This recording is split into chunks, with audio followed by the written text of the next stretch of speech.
Charlotte Ashford's fingers closed around a small white card, her own name set down beside the servant's door, and she did not cry.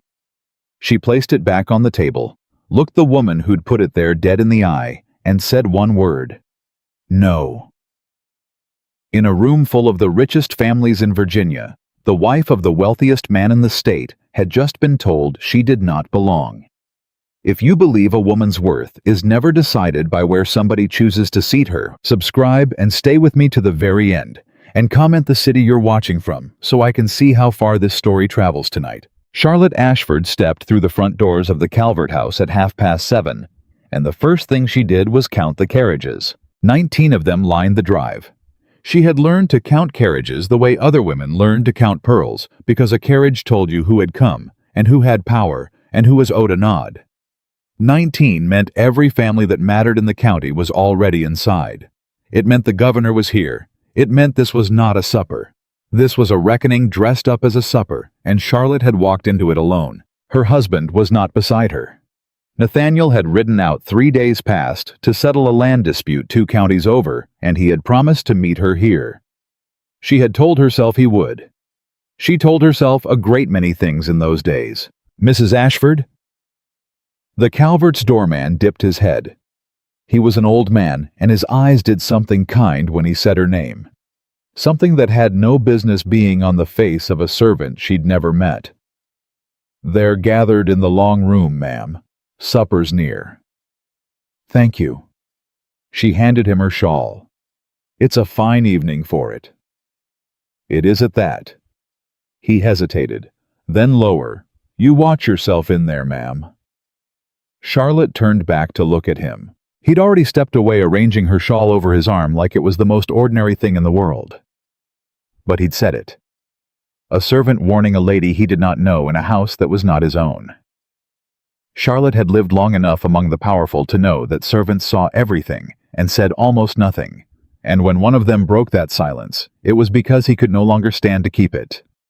She walked toward the long room. She could hear them before she saw them.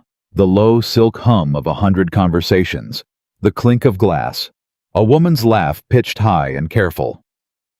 It was the sound of people performing kindness at one another. Charlotte had been born into rooms like this. Her father, Elias Whitmore, had sat at tables with governors and merchants, and men who owned the roads themselves, and he had taught her the one law that governed every such room. Watch what a body does not, what a body says. The words are for the room. The doing is the truth. She stepped into the doorway, and the humming did not stop, but it changed. It thinned. It caught. A dozen faces turned toward her, and then turned quickly away the way faces turn from a thing they've been discussing. Charlotte kept her chin level, and let her eyes move across the room the way her father had taught her, slow, unbothered, as if she had all the time God ever made. She wore an ivory gown with no lace worth mentioning, and a single thin necklace, her mother's, the only piece of jewelry she owned that she loved. Every other woman in the room glittered. Charlotte did not. She had decided a long time ago that a woman who needed diamonds to be seen was a woman who had already agreed to disappear without them. She found the long dining table. She found the cards, little folded cards of cream paper, one at each place, names inked in a fine hand, marching down both sides of a table set for 40. She began to read them as she walked the way you'd read the spines of books looking for her own. Governor Calvert, Mrs. Calvert, Judge Hale, Mr. Ashford. There was Nathaniel's card near the head, an empty chair waiting for a husband who had not come, Mrs. Vane, Miss Priscilla Vane, Reverend Doss. She read down one side and up the other, and her name was not there. Charlotte stopped walking. She was aware distantly that the room had gone quiet in patches the way a field goes quiet when a hawk crosses it. She was aware that women were watching her over the rims of their fans. She kept her face perfectly still and did the only thing that mattered, which was to keep reading, because her name had to be somewhere. A card had been made. A card was always made. She found it at last, not at the table, beside it. Down at the far end of the room, past the last chair near the narrow door where the servants came and went with the platters. A small side chair had been set against the wall, there half in the passage, and on its seat lay a single folded card. She walked to it. The whole room watched her walk. She picked it up. Mrs. Charlotte Ashford. Just that. Not Mrs. Nathaniel Ashford, which was how a wife was written. Not the Lady of Ashford, which was how the mistress of the greatest estate in the county ought to have been written. Only her own bare name, set apart from every other name in the room, laid on a chair beside the door where the food came out. Charlotte held the card and understood exactly what she was holding. It was not a mistake. Mistakes were sloppy. This was neat. Someone had thought about it, had decided which chair had inked the card, had set it just so half in the passage, so that all night the servants would have to squeeze past the wealthiest man and Virginia's wife with their arms full of somebody else's dinner. It was a sentence written in the only language these rooms respected. It said, "You married into us, but you are not of us, and we will remind you of it in front of everyone who matters, and you will smile and sit down." "Charlotte, my dear." She knew the voice before she turned. Everyone in 3 counties knew that voice. It was soft as poured cream, and it had ruined more people than a drought. Margaret Ashford came toward her through the crowd, and the crowd parted for her, because Margaret had been the reigning mistress of the Ashford name for 20 years, and she wore that authority like a second skin. She was 56, and handsome, in the hard way that certain women grow handsome all bone and will. She had buried Nathaniel's father, buried her own softness with him, and she had run the Ashford accounts, the Ashford tables, and the Ashford opinion of itself ever since until 9 months ago, when Nathaniel had married a girl of 24 with clever eyes, and no interest in asking Margaret's permission for anything. "There's been a dreadful crush at the table tonight," Margaret said, arriving at Charlotte's side with a small, sorrowful smile. She reached out and touched Charlotte's arm, a gesture that from 6 feet away would have looked like tenderness. "I told Cornelia Calvert she'd invited too many, but you know how these things run away from a hostess." She glanced at the little chair by the door. "We managed to find you a place at least. I know you don't care for a fuss. You've always preferred somewhere quiet." Charlotte looked at the hand on her arm. Then she looked at Margaret's face. "Have I?" she said. "Oh, always." Margaret's smile did not move. "You're not a woman who needs to be at the center of things, Charlotte. It's one of your charms. Now sit, dear, before the soup. You wouldn't want to hold up the whole room." There it was. You wouldn't want to hold up the whole room. The threat folded so gently inside the concern that a stranger would have heard only a mother-in-law's care. But Charlotte had spent 9 months in Margaret's house, and she heard the whole of it. "Make a scene, and every soul here will remember you as the difficult girl. Sit down quietly, and they'll only remember you as the girl who sits by the door. Choose." Down the table, a young woman laughed behind her fan, and did not trouble to hide it. Priscilla Vane, 20 years old, betrothed to a Hale, and one of Margaret's favorites. Beside her, her mother murmured something, and the two of them looked at Charlotte, and looked away pleased. An older servant had come to the narrow door with a tureen in her hands and stopped there uncertain because she could not get through to the table. Charlotte was standing in her path. The woman would not ask a lady to move. She only waited, arms trembling under the weight, eyes down. Charlotte stepped aside for her at once. "Go on ahead," she said quietly. "Thank you, ma'am," the woman breathed, and edged past. And in passing, she gave Charlotte a look, the same look the old doorman had given her, quick and grieved and gone. "You watch yourself in there." And that was the moment the anger came. Not for herself. For the second time in one evening, a servant with everything to lose had spent kindness on her, while a room full of people with nothing to lose had spent none. That told Charlotte all she needed to know about which of these souls had character and which of them only had chairs. She turned back to Margaret. She still held her own name in her hand. "Margaret," she said, "may I ask you something plain?" "Of course, dear." "Did you write this card?"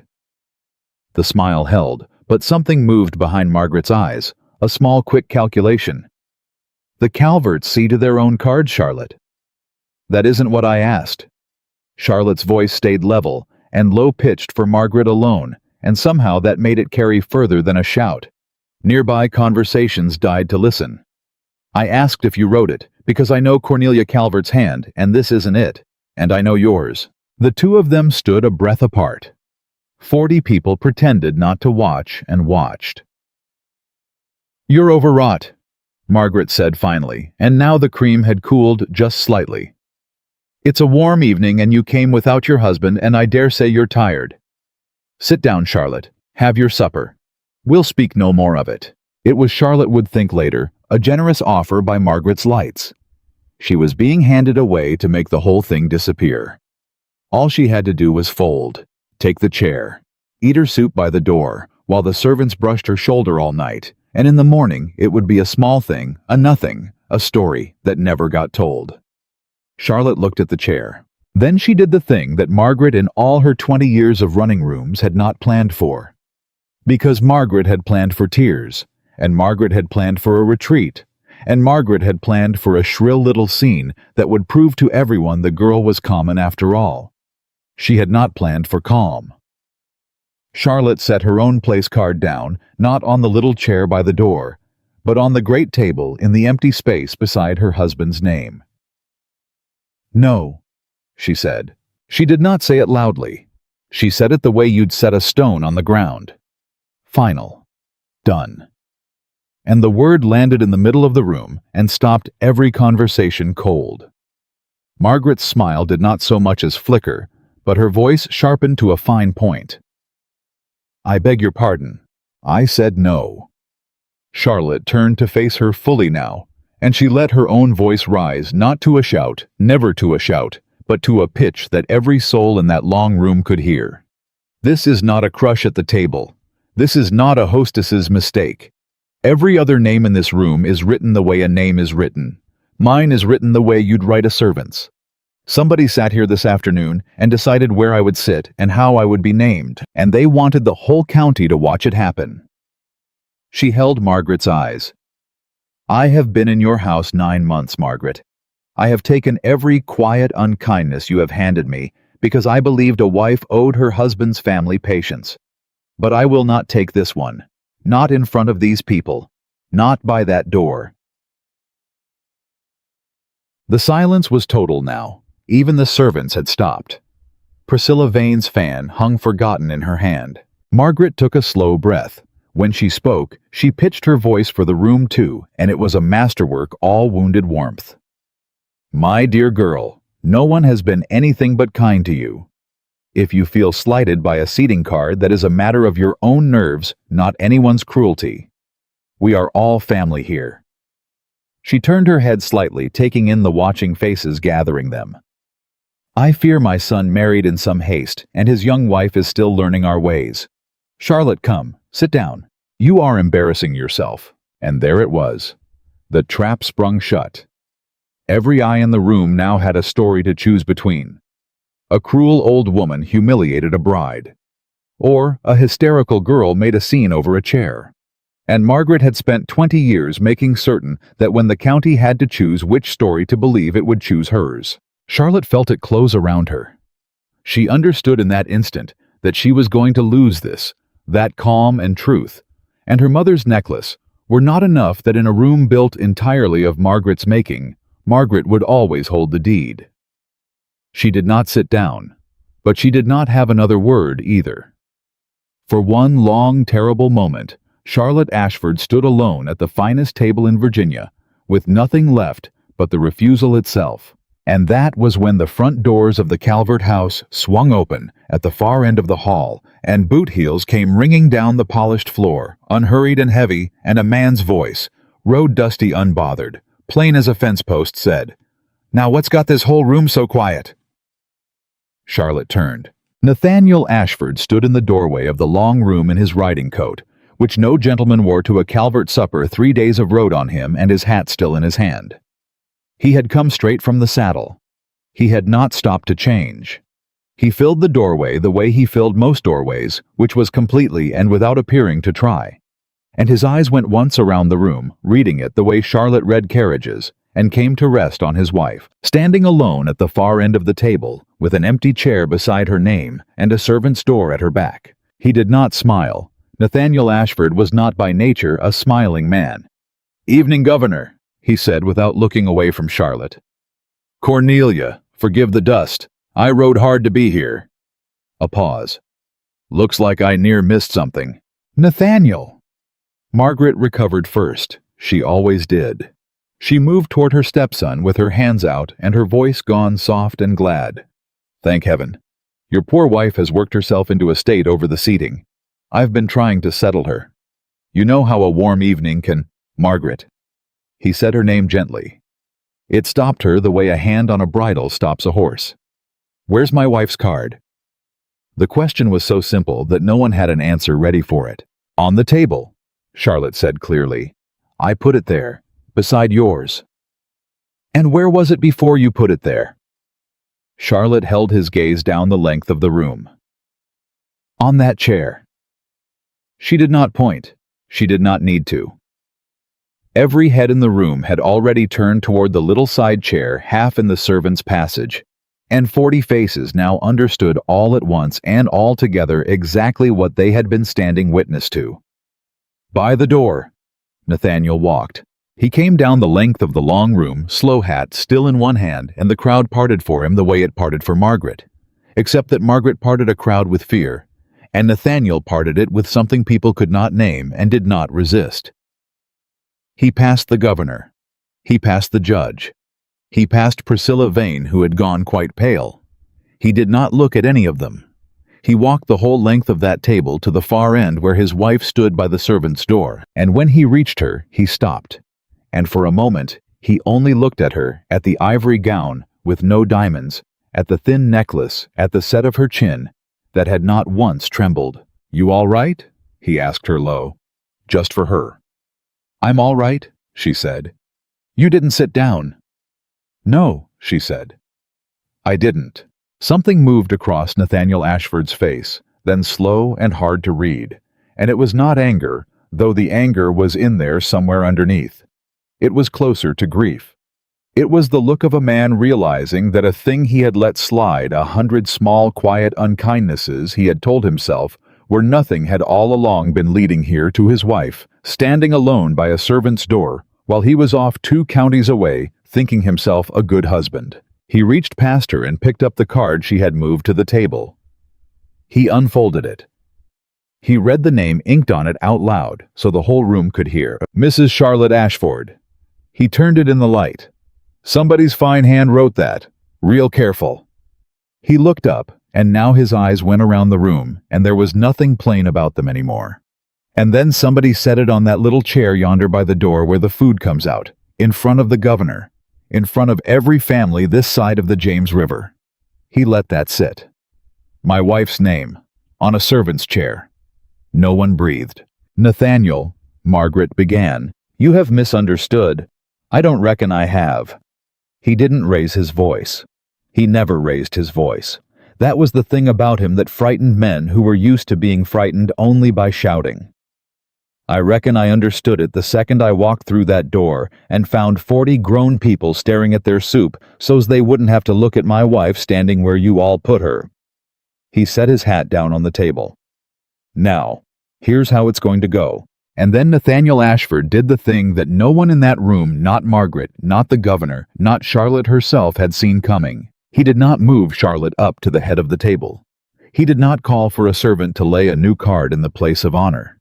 He picked up the little side chair from beside the servant's door. The humiliation chair, the one meant to teach his wife her place.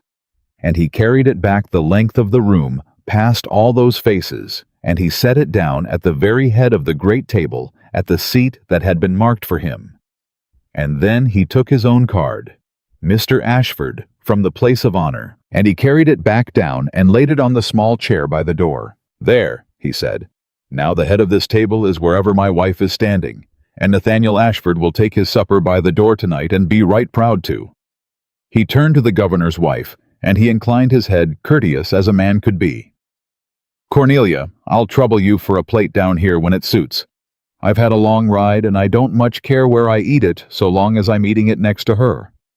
For one whole heartbeat, nobody in the room knew what to do. Then Governor Calvert himself, an old politician who had spent 40 years learning exactly which way a room was about to break, rose from his chair, lifted his glass, and said dry as August, well, I've been to a great many suppers in this county, and I don't believe I've ever seen the head of a table get up and walk. Ashford, you'll sit where you please, but I'll not have the wealthiest man in Virginia eating by the kitchen door in my wife's house. Cornelia. He turned to her. Set 2 places at the head, for Mr. Ashford and for the Lady of Ashford, written proper. And Cornelia Calvert, who had not written the card, who had never wanted this ugliness at her table, said, at once, with an edge of relief in it, and clapped her hands for the servants, and just like that, the whole room exhaled and began cautiously to breathe again. 2 clean cards were brought, 2 places laid at the head. And when Charlotte Ashford finally sat, she sat at the head of the finest table in Virginia, with her husband beside her, and the little side chair stood empty by the servants' door, where everyone could see it. But Charlotte was not watching the chair, or the governor, or the servants scurrying to repair the evening. She was watching Margaret, because Margaret had not moved. Through all of it, the walk, the chairs, the governor's rescue, Margaret Ashford had stood perfectly still in the middle of the room, and her handsome face had held its gracious wounded smile like a mask nailed on, and only her eyes had changed. And what was in her eyes now when she looked at Charlotte was not embarrassment. Charlotte had expected embarrassment. There was none. There was instead something cold and patient and old, the look of a general who has lost a skirmish and is already counting her cannon for the next. Charlotte held that look and did not look away. Under the table, Nathaniel found her hand and closed his own around it, and leaning close so no one else could hear, he asked her the question she would remember for the rest of her life, asked it low and rough like a man who has just seen the ground open under everything he thought was solid. Charlotte, how long? She turned her head. His face was near hers. The road was still on him. Behind his eyes she could see him doing sums he did not want the answers to. How long have they been doing this to you? He said. The truth now. Charlotte thought about lying. She thought about tonight was the first time which would have let him keep believing the last 9 months had been what he'd thought they were. She thought about how easy it would be to hand her husband back his comfortable understanding of his own house. Then she thought about the old doorman and the servant with the tureen and the way they had both spent kindness on her when no one of her own kind would. She thought about how silence had gotten her exactly one thing in 9 months, and that thing was a chair by the door. Since the day I came into your house, she said. She watched it land. She watched Nathaniel Ashford, the wealthiest man in Virginia, a man who owned 1,000 acres, and half the men in that room go very still. Every letter I wrote came back with excuses about the post. She said quiet, and even giving it to him plain, because he had asked for it plain. Every invitation to this house was answered by someone who was not me. The servants take their orders from Margaret and pretend they don't hear when I give mine. I have sat at your own table and been served last and told it was an oversight. 9 months of oversights. Nathaniel, and you were never there to see a one of them because there was always a fence to mend or a deed to argue 2 counties away. She did not say it cruelly. She said it like a woman reading a ledger. You gave me your name. You never once thought to ask whether anybody in your house would let me use it. Nathaniel did not answer. For a long moment he could not. He sat at the head of the table he had just conquered for her, and he looked down at their 2 hands joined on his knee, and Charlotte watched the truth of it go through him like a spike. The understanding that the cruelty had not been an accident of one evening, that it had been the whole weather of her life under his roof, and that he had lived beside it and called it peace. When he lifted his head, his jaw was set in a way she had not seen before. All right, he said, just that. But there was a whole country in it. He turned the empty side chair over in his gaze one more time, the little humiliation chair standing alone by the door. Then he looked back at his wife. All right, Charlotte. I've been asleep in my own house. That's on me, and I'll own it. His hand tightened on hers. But I'm awake now. Down the table, Margaret Ashford lowered herself at last into her chair with perfect composure, arranged her napkin, and lifted her eyes to the couple at the head of the table with that same patient, ancient calm. And Charlotte Ashford, who had come into that room alone and been given a servant's seat, looked back at her without fear and understood with perfect clarity that the card by the door had never been the war. It had only been the first shot. The carriage ride back to Ashford Estate took the better part of 2 hours, and for the first hour of it, Nathaniel Ashford did not say a single word. Charlotte sat across from him in the dark, her mother's necklace cool against her throat, and she let him have his silence, because she had learned in 9 months of marriage that a man wrestling something out of himself did not want a hand held out to him until he was ready to take it.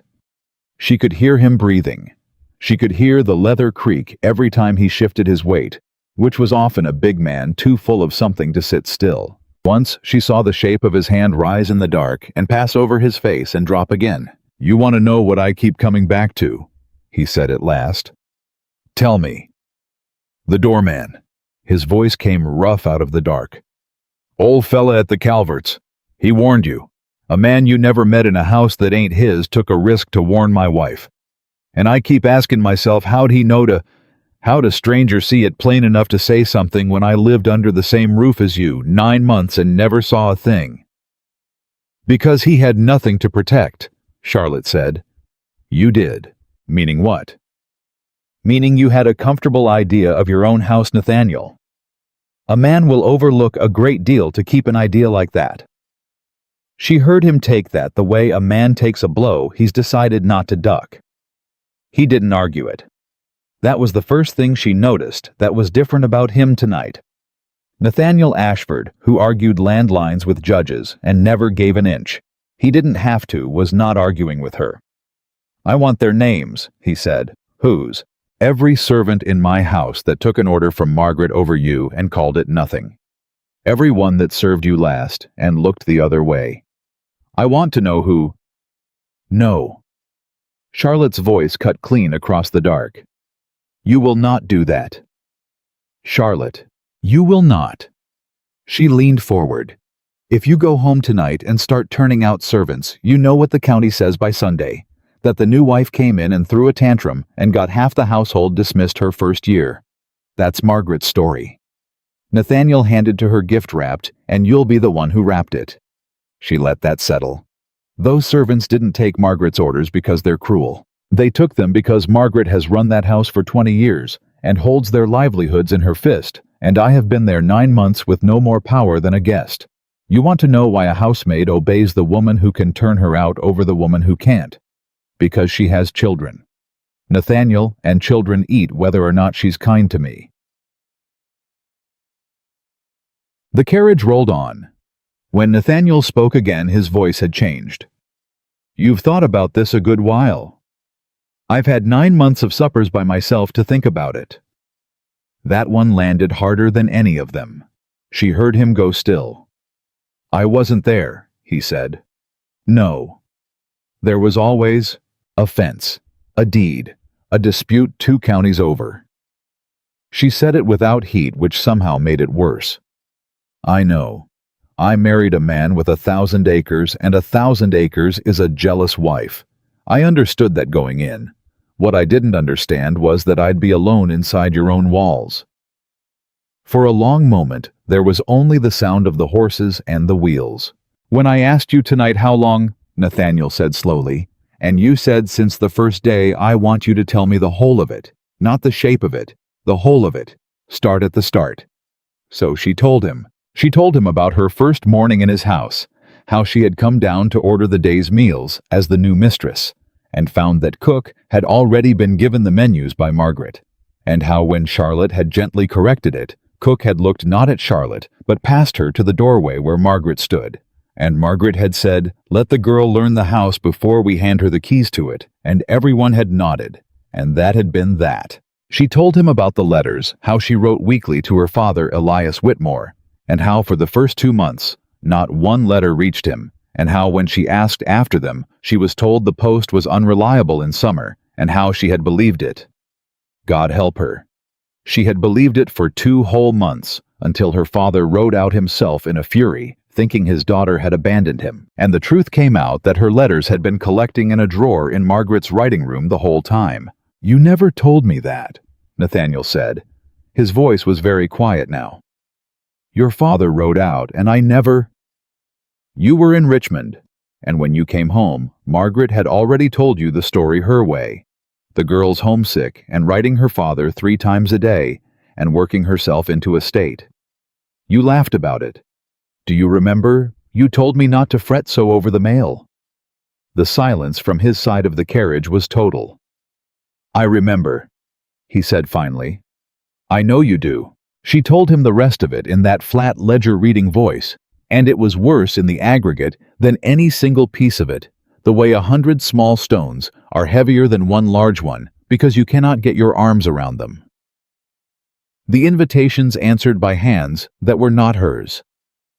The seat always a little below the salt when the county came to Ashford. The way callers were told the Lady of Ashford was indisposed when the Lady of Ashford was sitting in her own parlor waiting for callers who never came. And running under all of it, never spoken, never written, always deniable, the steady, patient message, you are not the mistress of this house. You are a girl he married. The mistress of this house is Margaret Ashford, and she always will be. When she finished, Nathaniel Ashford said a word Charlotte had never heard him use in front of her. And then he said, I'm sorry. And then he said it again, and the second time his voice cracked down the middle like green wood. I don't want you sorry, Charlotte said, and she reached across the dark and found his hand and held it, the first tenderness that had passed between them all night. Sorry is easy, Nathaniel. Sorry costs a man nothing but the saying of it. I've had 9 months of sorry from myself, telling myself, sorry it had to be this way. Sorry I couldn't fix it. Sorry I wasn't stronger. She tightened her grip. I don't want you sorry. I want you awake. You said in that room you were awake now. Did you mean it, or was that for the governor? His hand closed hard around hers. I meant it, he said.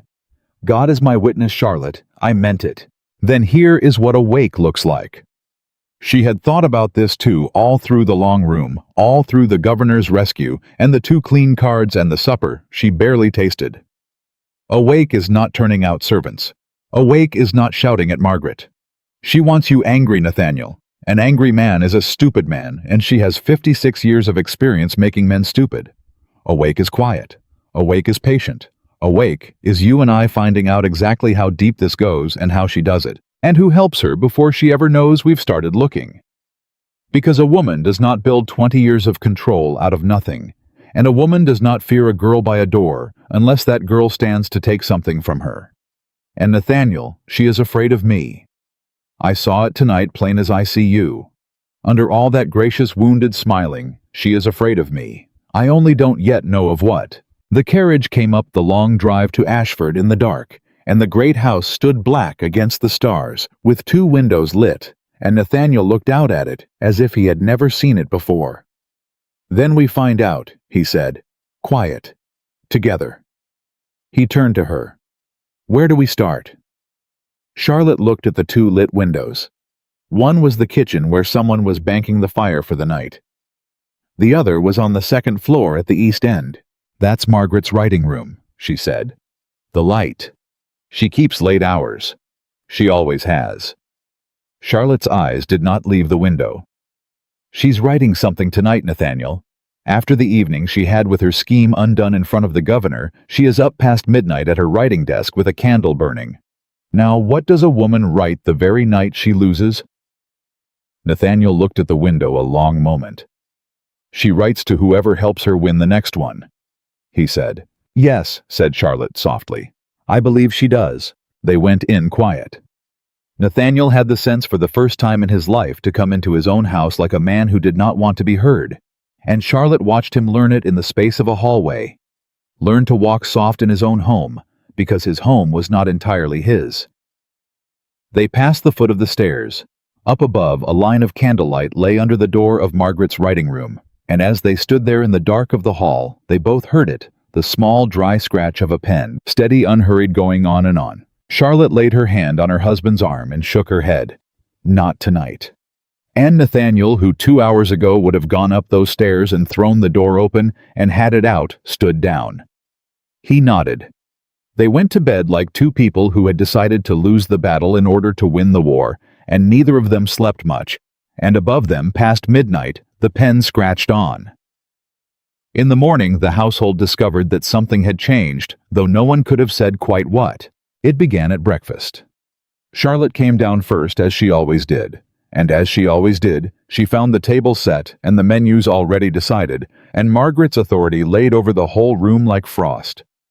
But this morning, Nathaniel came down directly behind her, which he never did. He was always up and out to the fields before the household stirred, and he pulled out his wife's chair for her with his own hands and seated her. And then, instead of taking his own place at the head, he stood behind her chair a moment, with his hand on her shoulder, and he looked down the table at his stepmother. "Margaret," he said pleasantly, "you sleep well." "Well enough, dear. And you must be worn to the bone after such a ride." "Oh, I slept fine." He came around and took his seat. "Funny thing, Charlotte tells me the mail's been unreliable this past while." The smallest pause. "You would have missed it if you weren't looking for it." Charlotte was looking for it. "The summer post is always a trial," Margaret said smoothly, unfolding her napkin. "You know how the roads flood." That's just what I said to her. Roads flood. Nathaniel reached for the coffee. "Still, I got to thinking I'd take a personal interest in it. My wife's correspondence. See, it goes out and comes in proper from here on. I'll have Tom carry it to the post himself and bring back whatever's come and hand it to Charlotte direct. Save everybody the worry." He looked up, mild as milk. "That suit you, Charlotte?" "That suits me very well," Charlotte said. "Good. Settled then." Nathaniel poured his coffee. No more letters going astray in this house. He had not accused anyone of anything. He had not raised his voice. He had, in the space of 30 seconds over coffee, quietly and permanently taken one of Margaret's instruments out of her hand and dared her to object to it, knowing she could not object to it without admitting there had ever been an instrument at all. Charlotte watched Margaret absorb this, watched her understand exactly as Charlotte had understood the night before, that a line had been drawn, and that the man drawing it was no longer asleep. "How thoughtful of you, Nathaniel," Margaret said, and her smile did not waver by so much as a hair. "You've always been such a considerate son." But her eyes, when they moved to Charlotte, were not smiling at all, and that was the first shot of the morning war. And it was Charlotte who had fired it, sitting perfectly still and letting her husband speak, because she had understood something in the night that changed everything. She did not have to fight Margaret alone anymore. For 9 months, she had been a girl by a door with no power. Now she was a girl by a door with the wealthiest man in Virginia at her back, and the whole shape of the fight had changed, and Margaret knew it, and Margaret was already recalculating. The trouble was that Margaret was very, very good at recalculating. It started small, the way it always did with her. 3 days after the Calvert supper, a note came to the house. Nathaniel handed it to Charlotte himself, red-faced with satisfaction at his new system working, and it was an invitation from Mrs. Vane to a garden party addressed correctly.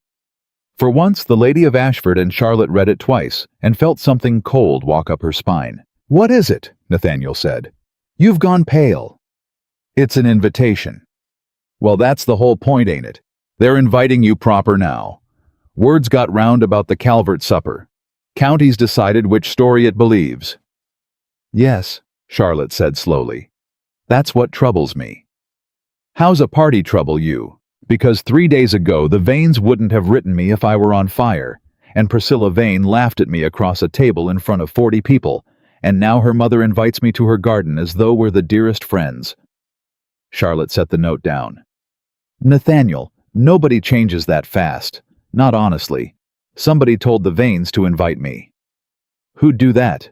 "The person who benefits from me being somewhere she's arranged on a day she's chosen, surrounded by people she owns." Charlotte looked up at him. "It's an ambush wearing a bonnet." Nathaniel frowned. "You think Margaret—" "I think Margaret lost in a room she didn't control. The governor's house, Cornelia Calvert's table. She won't make that mistake again. The next time she comes at me, it'll be on ground she's chosen with people she's prepared on a day she's picked." Charlotte tapped the invitation. "And here it is, 3 days later. My butt, she's quick." "Then don't go." "If I don't go, she wins another way. The girl's too proud to accept an olive branch. The Vanes reached out and she snubbed them." Charlotte shook her head. There's no not going.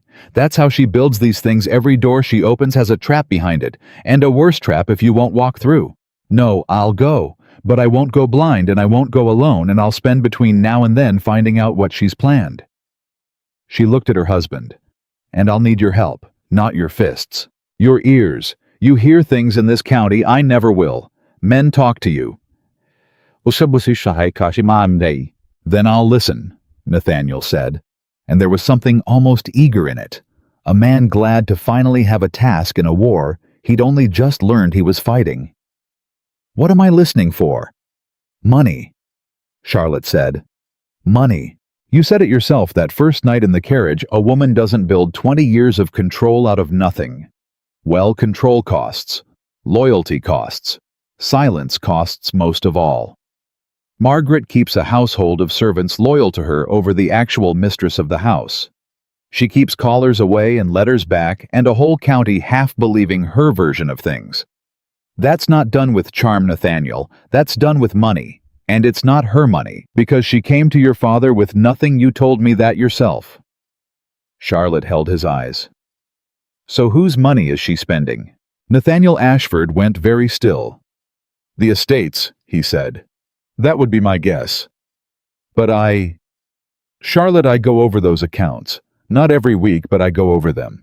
There's a ledger. Josiah keeps it. My steward been with the family 30 years. If money was walking out of this estate, I'd have seen—" "Would you?" Charlotte said gently. "Or would you have seen what Josiah showed you and trusted it because Josiah's been with the family 30 years? She let that land. 30 years, Nathaniel.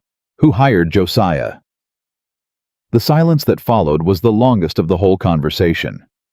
"My father," Nathaniel said, and then watching Charlotte's face, watching her not look away.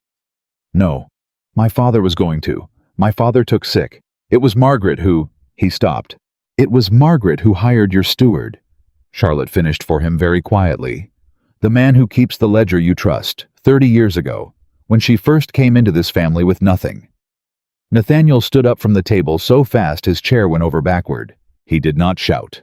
She would give him that forever after that, in the worst moment, the moment the floor of his own life tilted under him. Nathaniel Ashford did not shout. He stood over the fallen chair with his hands flat on the table and his head down and his shoulders rising and falling, and Charlotte let him have it, let him stand in the wreck of 30 years of trust, and she did not say a word until he was ready. "If that's true," he said at last, not lifting his head, "then I've been a fool in my own house since before I was a man grown.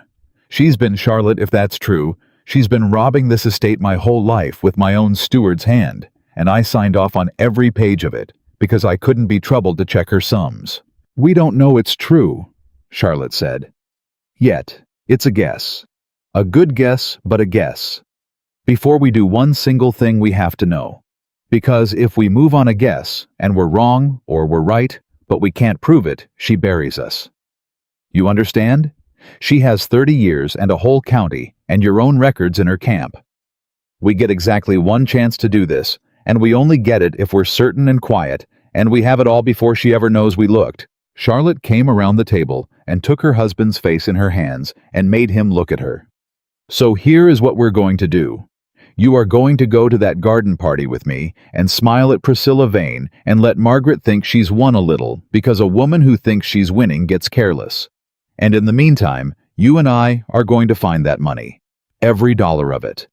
And we are not going to say one word about any of it to anyone until we can lay it on a table and let it speak for itself. Can you do that? Nathaniel? Can you smile at the people who put me by that door and wait?" Nathaniel Ashford looked at his wife for a long moment. "For you," he said. "I reckon I can do most anything." They went to the Vane garden party the following week, and Charlotte was proven right about all of it within the first quarter hour. It began the moment they arrived. Mrs. Vane swept out to meet them with both hands extended, crying that she was so glad, so very glad, that the dear Lady of Ashford had come. And Charlotte took the woman's hands and smiled and said she was delighted, and over Mrs. Vane's shoulder she saw Priscilla Vane standing under a tree with 3 other young women, and Priscilla was watching Charlotte the way a cat watches a bird, and she was smiling, and it was not a friendly smile. And there, on the far side of the garden, in a wide hat, holding a glass of lemonade, she was not drinking, stood Margaret. "She's here," Charlotte murmured to her husband. "I see her." "Of course she's here. It's her party. The Vanes are just hosting it for her." Charlotte kept her own smile fixed and pleasant. "Whatever happens, Nathaniel, whatever they say to me, however they try to bait me, you let me handle it. You do not lose your temper. That's the whole game today. They want you angry. They want me to make you a scene," Nathaniel said. "They want you to prove I bring chaos wherever I go. So you will be the calmest man in this garden. Can you?" "I can." He could not. To his lasting credit, he lasted nearly an hour through the lemonade and the strolling and the terrible thin conversation of women who despised his wife, pretending to adore her. And it was Priscilla Vane who finally did it, because Priscilla Vane was 20 and vicious and had been coached. She waited until a knot of guests had gathered near enough to hear, and she turned to Charlotte with wide, innocent eyes and said, sweet as poison, "Lady Ashford, do settle a dispute for us. We were just wondering, is it true your father was a merchant, a trade family? Only I'd always heard the Whitmores were quite common before your marriage lifted you up. Someone said your grandfather kept a shop. Bush time." The garden went quiet. In that particular way, Charlotte had come to know. She felt Nathaniel go rigid at her side. She felt the anger come off him like heat off a stove. And she absolutely knew, that this was the whole point of the afternoon, that Priscilla had been given this line to say precisely because it would make Nathaniel Ashford's blood boil, and that if he answered it, if he defended his wife's blood in a fury in front of these people, Margaret would have her scene, her chaotic Ashfords, her proof. So Charlotte laughed. She laughed lightly and easily, a real laugh, and she put her hand on Nathaniel's arm to still him, even as she answered, and she said, "Oh, Miss Vane, you've been told wrong, but don't fret. It's a common enough mistake." A ripple of tension went through the listeners at Common, and Charlotte smiled wider. "My grandfather didn't keep a shop. He kept the ledgers for 4 shipping houses out of Norfolk, and when he was done keeping them, he owned 2 of the houses outright. My father learned his sums at that same table, and he taught me at it after him. So you're right that we're a family of trade in a manner of speaking. We trade in knowing exactly where every dollar goes." She let that sit one beat. It's a useful thing to know where the money goes. You'd be surprised how many fine families don't. She did not look at Margaret when she said it. She did not have to. She felt the whole garden feel it, the little sharpening in the air. And she saw Priscilla Vane's smile falter, because the girl had been handed a knife, and did not understand that the woman she'd stabbed had just turned it around. "Well," said Mrs. Vane brightly, rushing in to save her party. "How fascinating! Shall we have some more lemonade?" And it was over the bait not taken, and Nathaniel let out a breath beside her, and Charlotte felt his arm relax under her hand. And she thought, there, we've won this one too.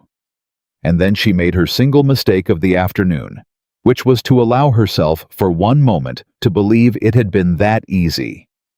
Because Margaret had not come to a garden party to lose twice.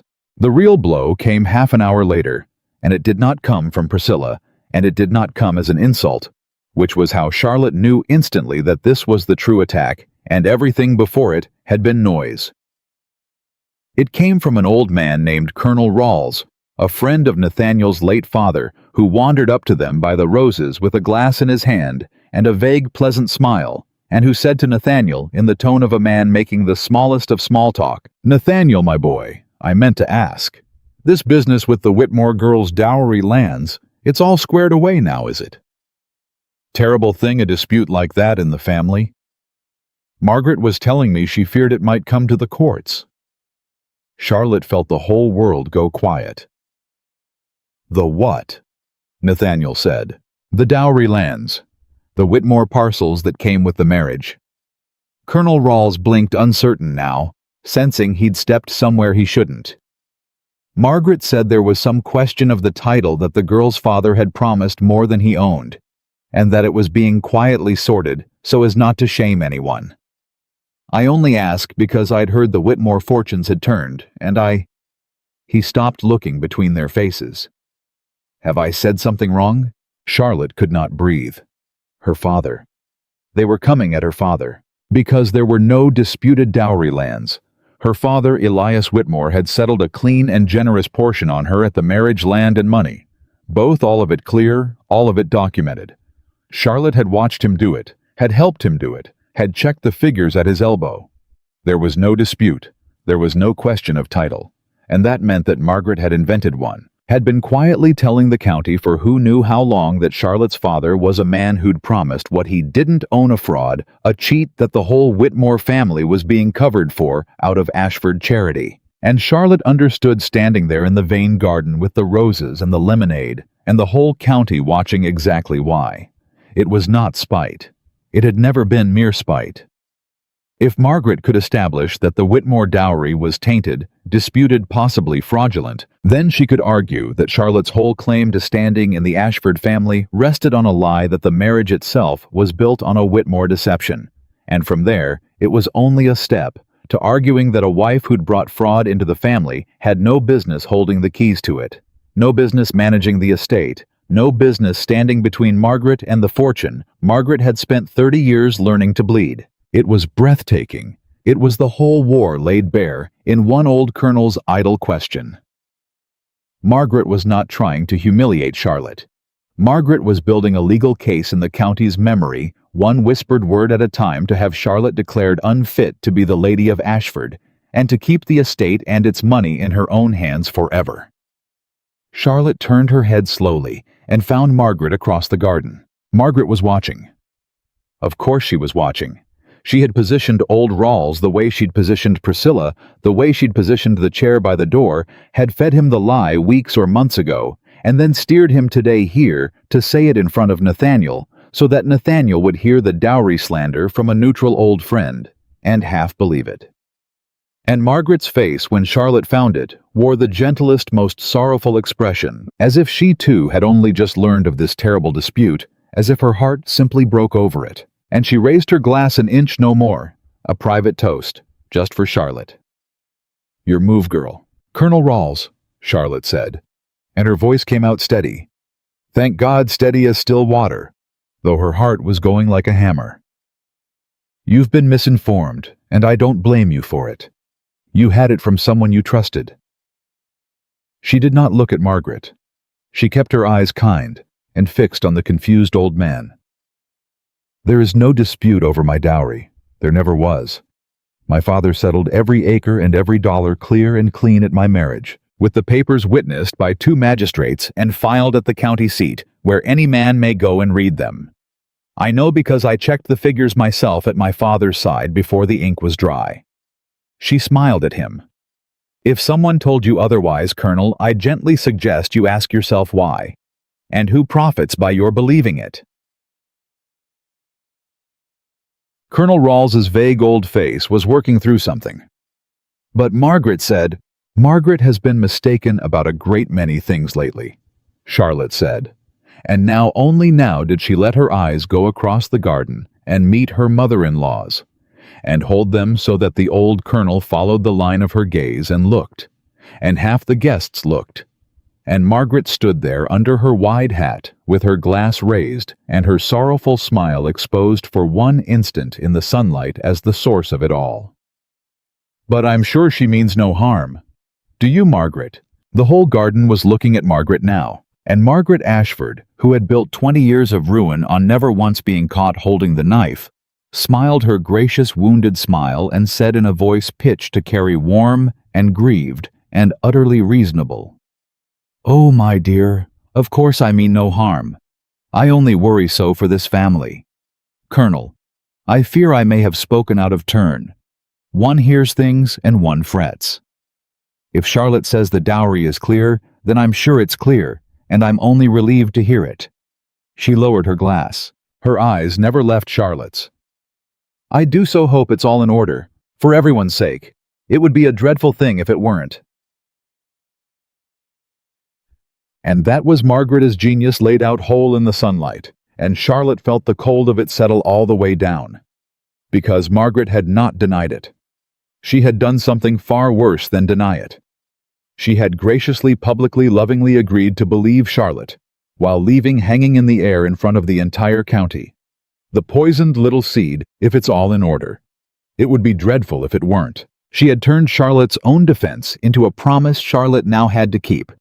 Every soul in that garden would go home and wait to see whether the Whitmore dowry was really as clean as the girl claimed. And Margaret had all the time in the world, and 30 years of the county's trust, and if there was one flaw anywhere in those papers, one clerk's error, one missing witness, one filing out of order, Margaret would find it and hold it up and say, "I did." So hope it was in order. How sad. How very sad. "It's all in order," Charlotte said quietly. "Every page." "I'm sure it is, dear." Margaret smiled. "I'm sure it is." They left the party soon after. There was no way to leave that did not look like retreat, but Charlotte judged that a retreat now was cheaper than whatever came next if they stayed, and Nathaniel was holding himself together by a thread she could feel humming. He got them into the carriage. He held the door for her and got in and shut it and told the driver to go. And only when the wheels were turning and the Vane house was falling away behind them did he let go. And even then, it was not a shout. It was worse than a shout. "My father's dead," he said. His voice was shaking. "My father is 15 years dead, and she is out there in the sunlight telling old men that your father is a cheat and smiling while she does it. And there is not one thing I can lay a hand on because she never says it. She only worries it. She only frets it. She only hopes to God it's all in order." He turned to Charlotte, and his eyes were wet and furious. "How do you fight that? How does a man fight smoke every time I reach for it? It's gone, and my hand comes back with nothing, and she's already 3 rooms over, frowning about something else." "Charlotte, I've watched her do this to me my whole life, and I never once saw it, and now that I see it, I don't know how to—" "You don't fight smoke," Charlotte said. "Then what? You find the fire." Charlotte took both his hands in hers and held him still, the big, furious, frightened man she had married. And she looked at him with a calm she did not entirely feel, but knew she had to wear for both of them. "Nathaniel, listen to me. She made a mistake today. A bad one. The worst one she's made. She didn't make any. She walked away clean. She always walks. She reached for my father." Charlotte's voice was very quiet and very hard. "For 9 months she's aimed at me. My seat, my letters, my callers, my standing. All of it aimed at me, and I could bear it because I chose to marry into this, and a thing you choose you can endure. But today she reached past me and put her hand on my father, a good man 3 counties away who never did her a wrong, and she called him a cheat in front of the county to make a wedge to pry me out of your estate." Charlotte's grip tightened until it must have hurt. "And in doing it, Nathaniel, she told me what this is really about. It was never about who sits where at supper. It's about the estate. It's about the money. She's afraid I'll take back the managing of it, because if I ever get into those accounts, into that ledger your Josiah keeps, I'll find what she's been doing for 30 years. That's the fire. That's the thing under all the smoke. And she just told me exactly where it is, because she's so afraid of my getting to it that she'd slander my own father to keep me out of it." Nathaniel stared at her. "You wanted to know how to fight her," Charlotte said. "Here's how. She thinks she frightened me today. She thinks she's got me scrambling to prove my dowry's clean, running to the county seat to check my own papers, playing defense on ground she chose. And I'll let her think it. I'll go check those papers, and I'll make sure she hears I went, and she'll smile and think I'm dancing to her tune." Charlotte leaned in close. "But while I'm at that county seat looking at Whitmore papers, Nathaniel, I'm going to look at Ashford papers too. 30 years of them. Every deed, every filing, every transfer this estate has ever recorded. Because you can hide a lot in a private ledger a trusted steward keeps. But you cannot hide a thing that's filed at the county seat in the public record where any citizen has the right to read it.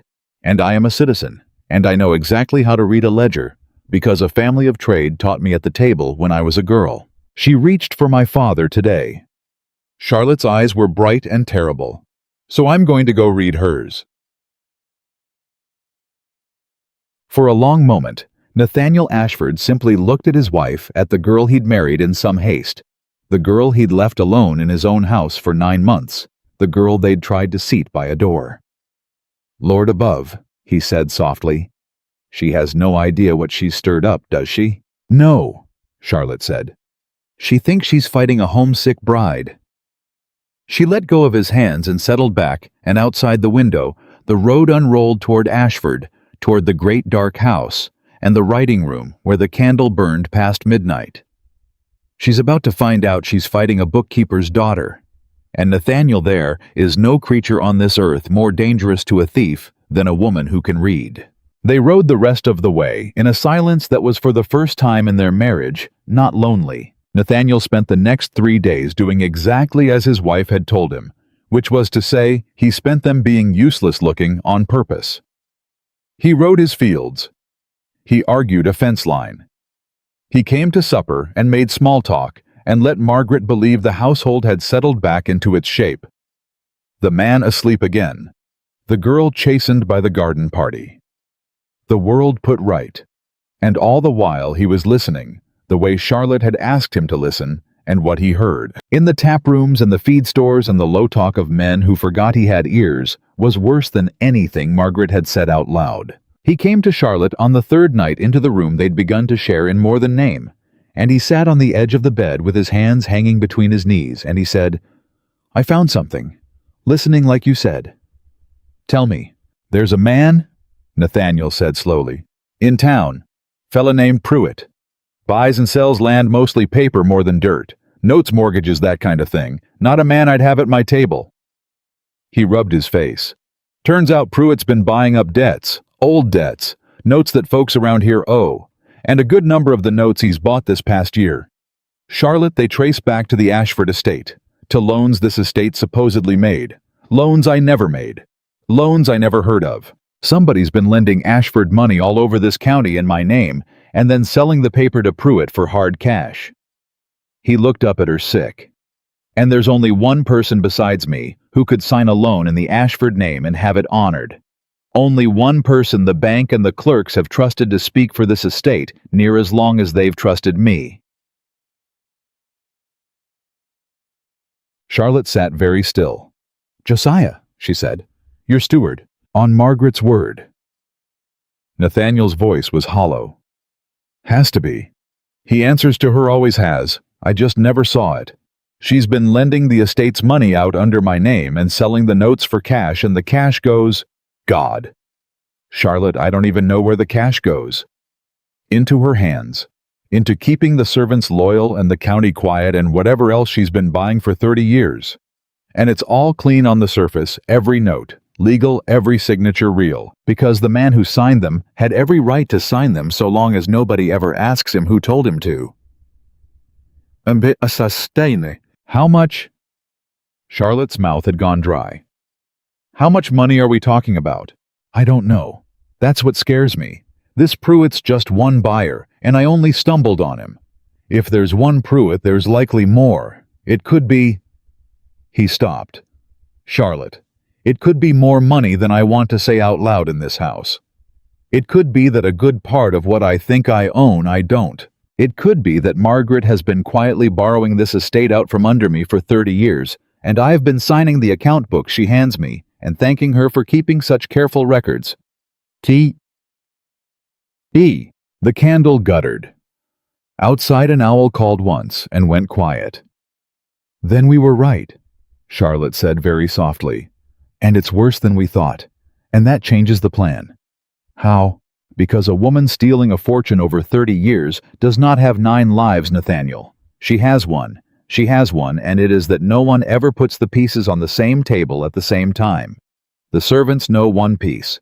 Josiah knows one piece. Pruitt knows one piece. The county clerk holds one piece. My father's slandered name is one piece. That chair by the door was one piece. She has spent 30 years making sure no single soul ever holds more than one piece at once, because a piece is nothing, a piece is smoke, but the whole thing laid out together." Charlotte's hands had begun to shake, and she pressed them flat against her knees to still them. "The whole thing laid out together is the gallows." Tall. Nathaniel looked at her. "And you're going to gather the pieces," he said. "I'm going to gather every last one." Charlotte's voice did not shake, even though her hands did. "The filings at the county seat, the notes this Pruitt holds, and every buyer like him. Josiah's real ledger, not the one he shows you, the one he keeps for her, because a man that careful always keeps two. My father's clean dowry papers to shove down the throat of anyone who says otherwise. All of it.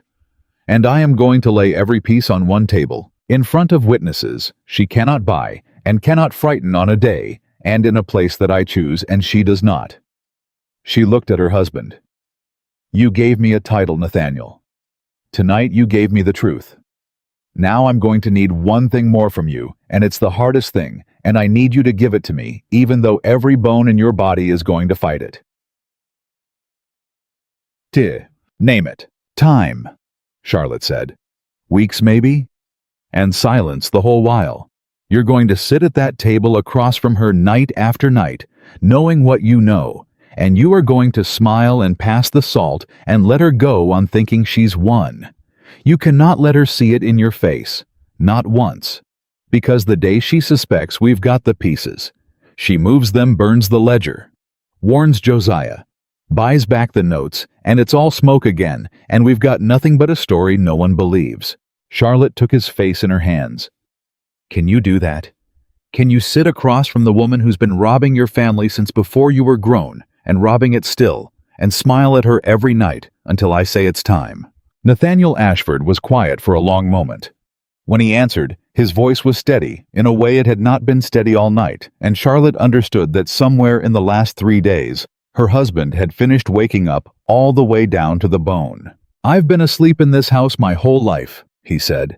I reckon I can play asleep a few weeks more, if playing it is what puts her in a courtroom. He turned his head and pressed his mouth to her palm once. You gather your pieces, Charlotte, every one, and when you've got them all laid out on that table. His eyes came up to hers, and there was nothing soft in them now, nothing sleeping. You let me be the one standing beside you when she walks in and sees them. Charlotte held his gaze, and something passed between them that had never quite been there before. Not on their wedding day, not in 9 months of a marriage that had been an arrangement first, and a partnership only now, in the dark over the ruin of everything they'd thought they owned. I will, she said. I promise you I will. And down the hall past midnight, under Margaret Ashford's door, the thin line of candlelight burned on, and the small, dry scratch of a pen went on and on, into the dark, patient and unhurried, and utterly certain of itself, a woman writing the next move in a game she had been winning for 30 years, with no earthly notion that 2 counties over her stepson's wife had just learned to read the board. The gathering of the pieces took Charlotte Ashford 5 weeks, and every day of those 5 weeks she woke with the same cold knowledge sitting on her chest, that she was building a case against a woman who had spent 30 years learning how cases got built and unbuilt and buried. She started at the county seat, and she went the way she'd told Nathaniel she would loudly on her dowry, so that Margaret would hear of it and smile. She rode into the town of Harmon's Cross on a Tuesday and walked into the clerk's office and asked in a voice pitched to be overheard to see the record of the Whitmore marriage settlement, and she made a small performance of checking her father's papers against the filing tut-tutting over a date, asking the clerk to confirm this witness and that magistrate playing the anxious bride running to defend her portion. By Thursday, she knew that word of it had reached Ashford, because Margaret asked her at supper, all gentle concern, whether she'd found everything in order at the county seat, and Charlotte said yes, thank heaven, all in order, and Margaret said how relieved she was, and the 2 women smiled at each other across the roast, like the assassins they both knew themselves to be. But Charlotte had not spent her day at the county seat looking at Whitmore papers. She had spent perhaps 20 minutes on those. She had spent the other 4 hours in the back room, where the old ledgers were kept. The great leather-bound county registers of every deed and lien and land transfer filed in 30 years, and she had done what a bookkeeper's daughter is trained from childhood to do, which is to follow money the way a hound follows blood. And what she found in those 4 hours was so much worse than she had feared that she had to sit very still for a while afterward with her hands folded in her lap, waiting for the room to stop tilting. She told Nathaniel that night in the dark, in the low, careful voices that had become the language of their marriage. It's real, she said. All of it. And there's more of it than you found. How much more? I traced 11 separate loans made in the Ashford name over the last 4 years alone. 11 Nathaniel that got filed publicly because they took land as security.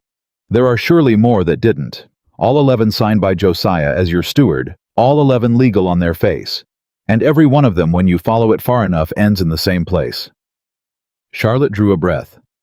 A holding company, something called the Tidewater Land and Trust, registered 3 counties over in Norfolk, where nobody here would think to look. The notes get sold to Pruitt, and men like Pruitt and his kind turn around, and the money flows to Tidewater. Tidewater's the pool. Tidewater's where 30 years of your family's money has been quietly draining too. And who owns Tidewater? That's the thing. Charlotte's voice went very soft.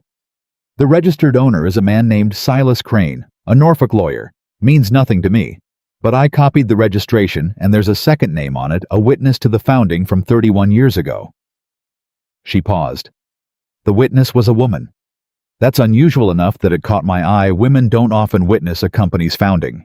And the name Nathaniel, though the ink's faded and the hand's a young one, the name reads Margaret Sewell. Silence. Sewell, Nathaniel said slowly. That was before she married my father. That was Margaret's name. Margaret Sewell. 31 years ago. Charlotte let it hang. 1 year before she married into your family. She founded a holding company in Norfolk with a lawyer named Silas Crane 1 year before she came to your father with nothing. Nathaniel. She didn't come to your father with nothing. She came to him with a company and a lawyer and a plan. She's not a woman who fell into thieving over the years. She married your father to have something to steal from. The whole 30 years was the theft. The marriage was just how she got in the door. Nathaniel did not speak for a long time. When he did, his voice had gone strange and flat. My father loved her, he said. At the end. He was sick a long while, and she nursed him, and he used to hold her hand and tell me he told me to mind her Charlotte, on his deathbed. He said, your mother's gone, but Margaret's got a good head for the business. Mind her, trust her, she'll see you right.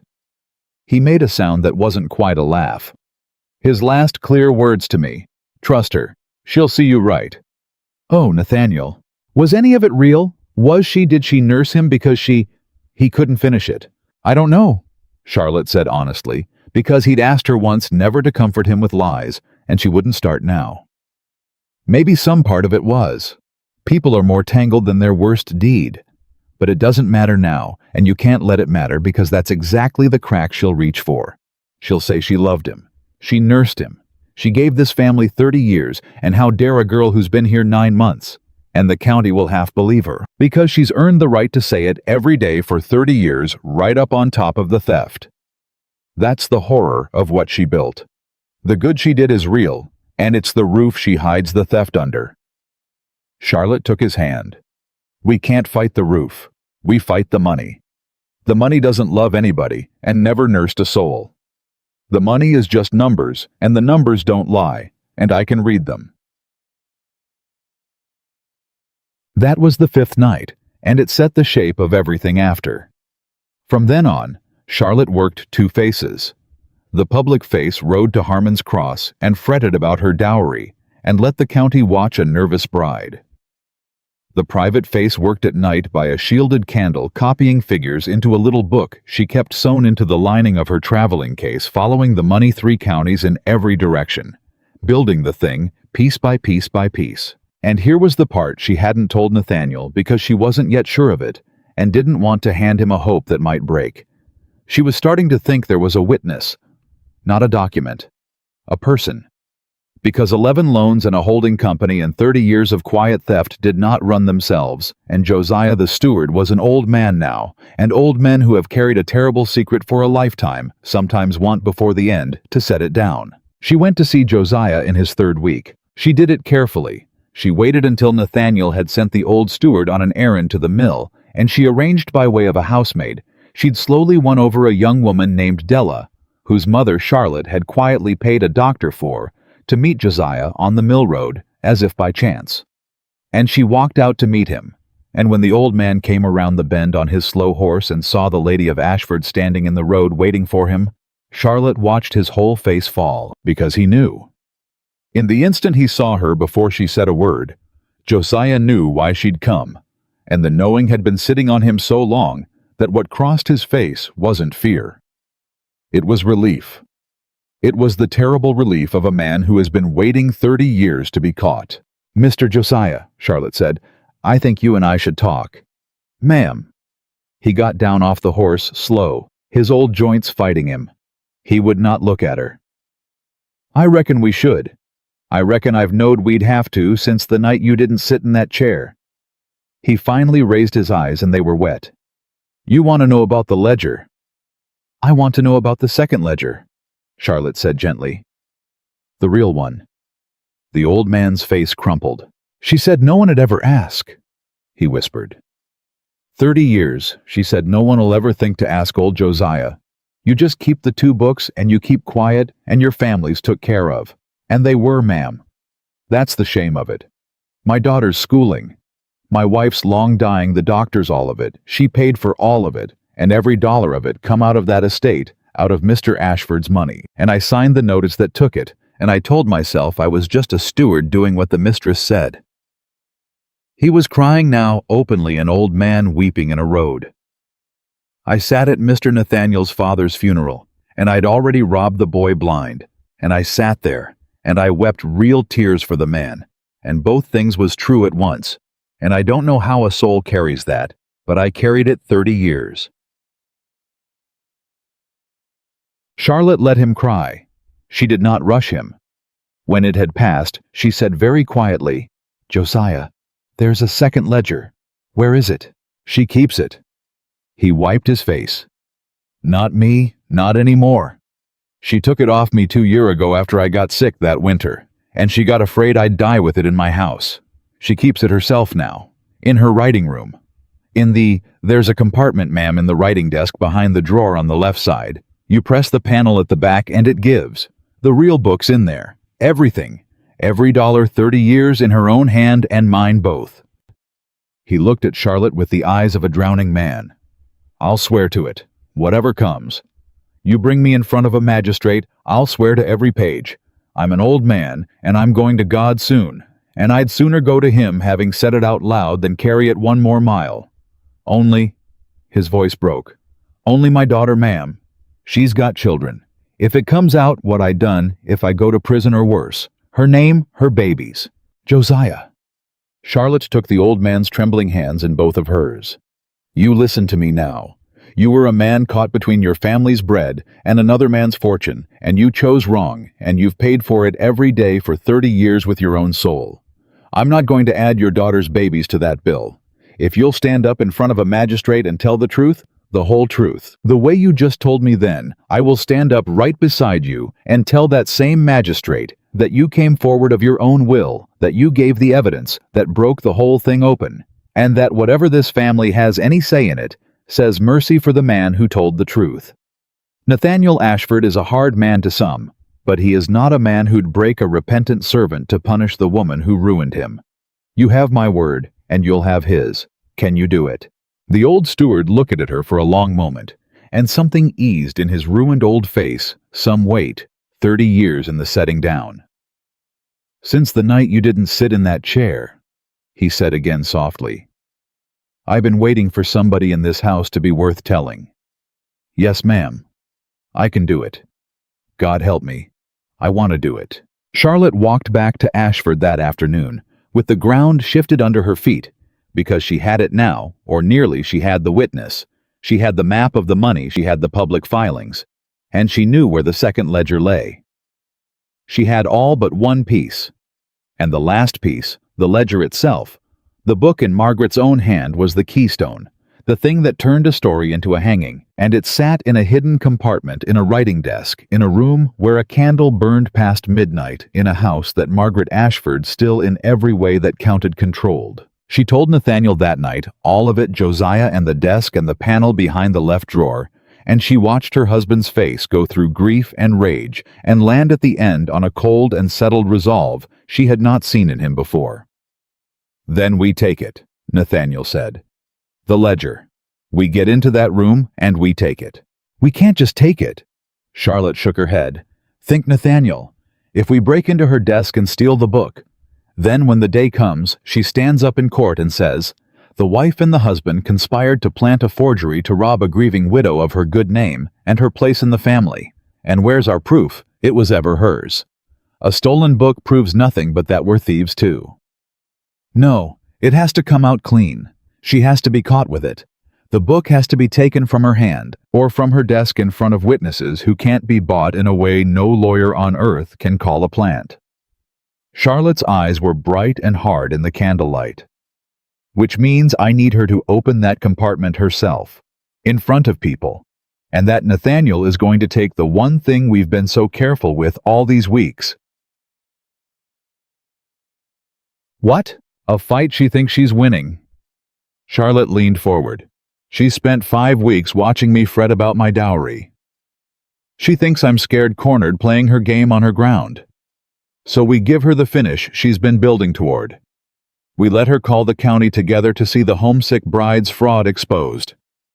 We let her think she's about to win the whole war in one grand public stroke, and we make sure that when she reaches to strike the killing blow, she has to reach into that desk to do it. Nathaniel stared at her. How in God's name do you make her do that? By making her believe the proof of my father's fraud is a document only she can produce. Charlotte's voice dropped. She's told the county for months that my dowry's tainted. All this time she's implied she has something, some paper, some evidence she's just too kind to bring forward. It's a bluff. She's got nothing on my father because there's nothing to have. His settlement's clean. But she's built her whole slander on the hint that she's holding back a proof out of family mercy. So we call that bluff. We back her into a corner where the county says, all right, Margaret, if the Whitmore dowry's a fraud, show us. Put up or be shamed. And when the whole county's watching and demanding she produce a proof, she doesn't have a proud woman, a cornered woman, a woman who has never once lost in public. What does she do? Slowly, terribly, Nathaniel began to understand. She goes to her desk, he said, for something, anything. To buy a moment to make a show of it. She goes to the one place she keeps her secret papers, Charlotte said, because a woman like Margaret cornered in front of everyone she's ruled for 30 years does not fold. She reaches for a weapon, and the only papers she's got are the poisoned ones. We just have to make certain that when she opens that compartment, there are witnesses standing close enough to see what else is in it. The room was silent but for the candle. It's a terrible risk, Nathaniel said finally. If she doesn't take the bait, if she's cannier than we reckon. She's canny, Charlotte agreed. She's the canniest soul I ever met. But she's got one weakness, Nathaniel, and it's the same weakness that made her put my name on a chair by a door in front of 40 people, instead of just quietly not inviting me. She doesn't only want to win, she wants to win in front of an audience. She wants to be seen winning. That chair wasn't strategy would have been to freeze me out quiet. That chair was appetite. She wanted the whole county to watch her put me in my place. And a woman with an appetite like that offered a grand public triumph over the girl she hates. Charlotte spread her hands. She won't be able to resist the stage. She'll build the whole scene herself. We just have to make sure that when she steps onto it, the trapdoor's already cut. And so they planned it, the two of them, night after night in the dark, and the plan had a shape, and a day, and a place. And the place, because Charlotte understood the deep poetry of the thing, and understood, too, that Margaret understood it was to be a great dinner at Ashford Estate itself. The county gathered under Ashford's own roof. The stage set in the very house where Margaret had ruled for 30 years, and where Charlotte had been served last, and seated below the salt. If it was going to end, it would end there, where it had all begun at a table. But 3 days before the dinner, Margaret moved first. Charlotte had half expected it.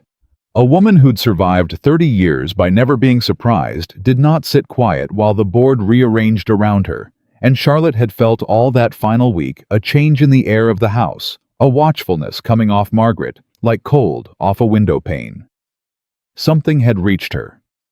Charlotte didn't know what a word from a servant, a whisper from the county seat that the bride had been in the old ledgers, some thread pulled loose somewhere. But Margaret knew that Charlotte was no longer merely fretting about a dowry, and Margaret did not wait to be attacked. She struck at Josiah. Charlotte came down to breakfast on the Thursday to find the household in low turmoil. and Nathaniel white-faced at the head of the table, and before she could even ask Della. The housemaid caught her sleeve in the hall and whispered it terrified old Josiah had been taken in the night. Not by the law. By sickness, they were saying, a fit, a seizure. The old man found on the floor of his cottage, senseless, and now abed, and unable to speak, the doctor. Come and gone, shaking his head, and Charlotte stood in the hallway with the girl's hand on her sleeve, and felt the whole floor of her plan give way, because she did not for one instant believe it was sickness. When? Charlotte said. When was he taken? In the night, ma'am. But... Della's eyes darted. But the strange thing, ma'am, the thing that's got the kitchen all a whisper, Mrs. Margaret was seen. Late. Walking out to the cottages alone past midnight, carrying something. And cook says she come back near an hour later with her hands empty and her face like stone, and not 2 hours after that they found old Josiah on his floor. The girl was trembling. I ain't saying nothing, ma'am. I don't know nothing. Only he was well at supper. He was well and laughing at supper, ma'am, and now he can't speak. Charlotte's blood had gone to ice. She found Nathaniel and got him alone in the study, and shut the door, and the two of them stood there staring at the ruin of 5 weeks' work. Their witness, their sworn, willing, repentant witness, the one man alive who could stand in a courtroom and testify to 30 years in his own voice, was lying senseless in a cottage, and might die and might never speak again. And it was no accident. They both knew it was no accident, and they could no more prove that than they could prove any of the rest of Margaret's smoke. She knows, Nathaniel said. His voice was shaking. She knows we got to him.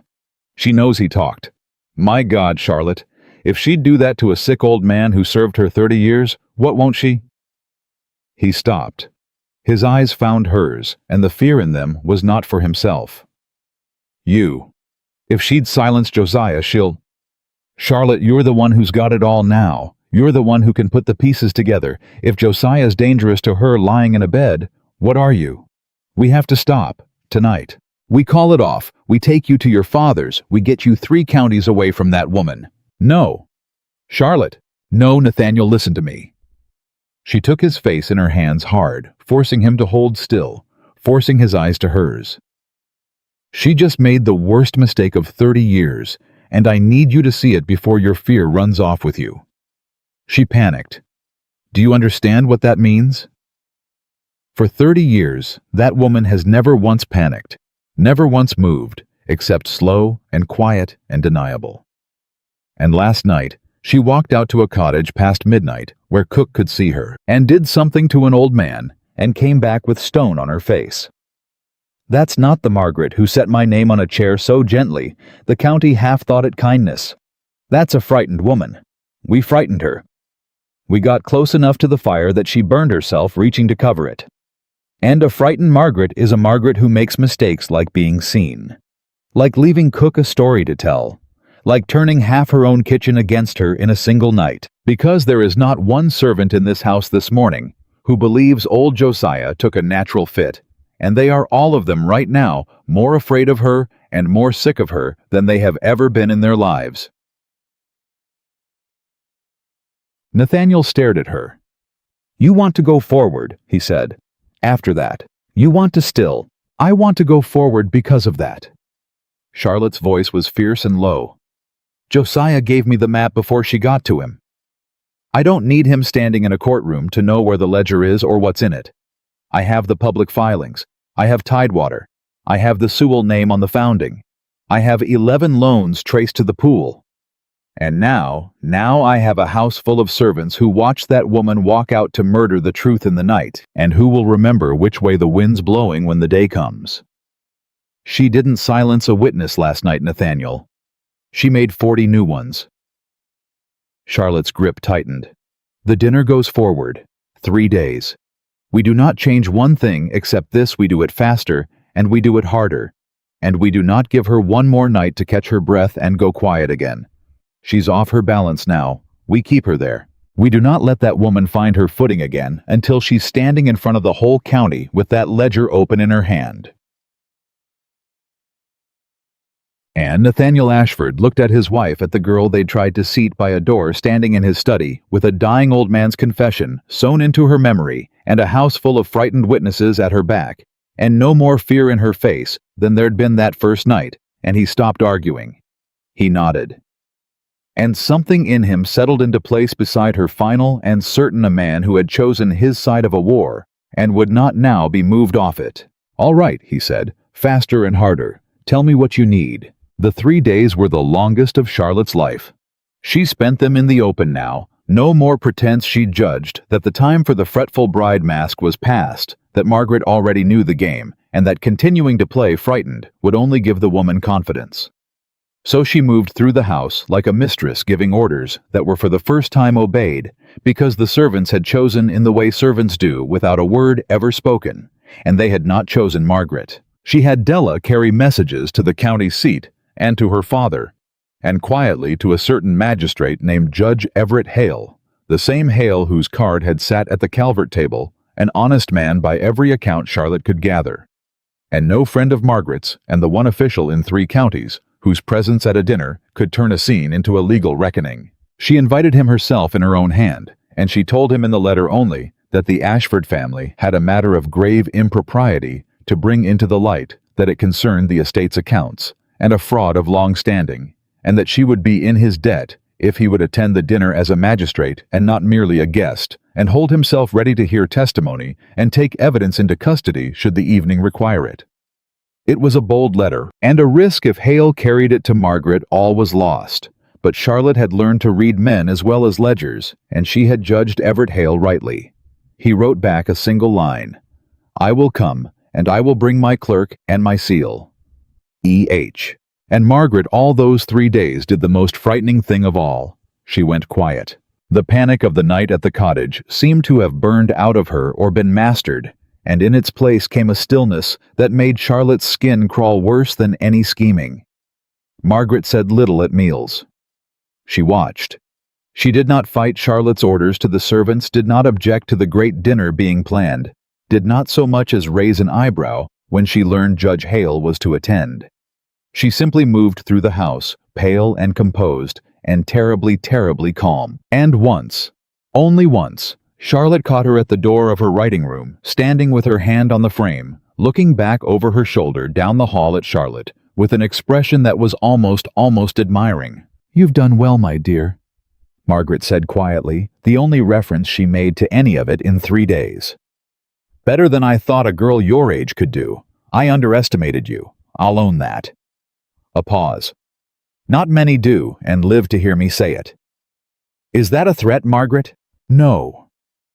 Margaret's smile was strange and sad, and for one unguarded instant looked almost real.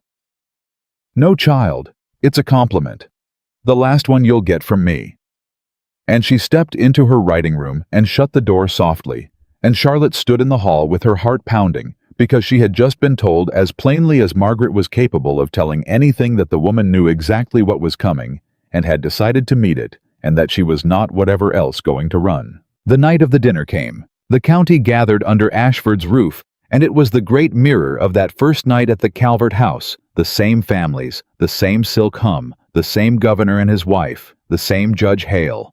Only now the table was Ashford's own, and the mistress at its head was Charlotte, and every soul in the room could feel that something had shifted in this house, though not one of them yet knew what.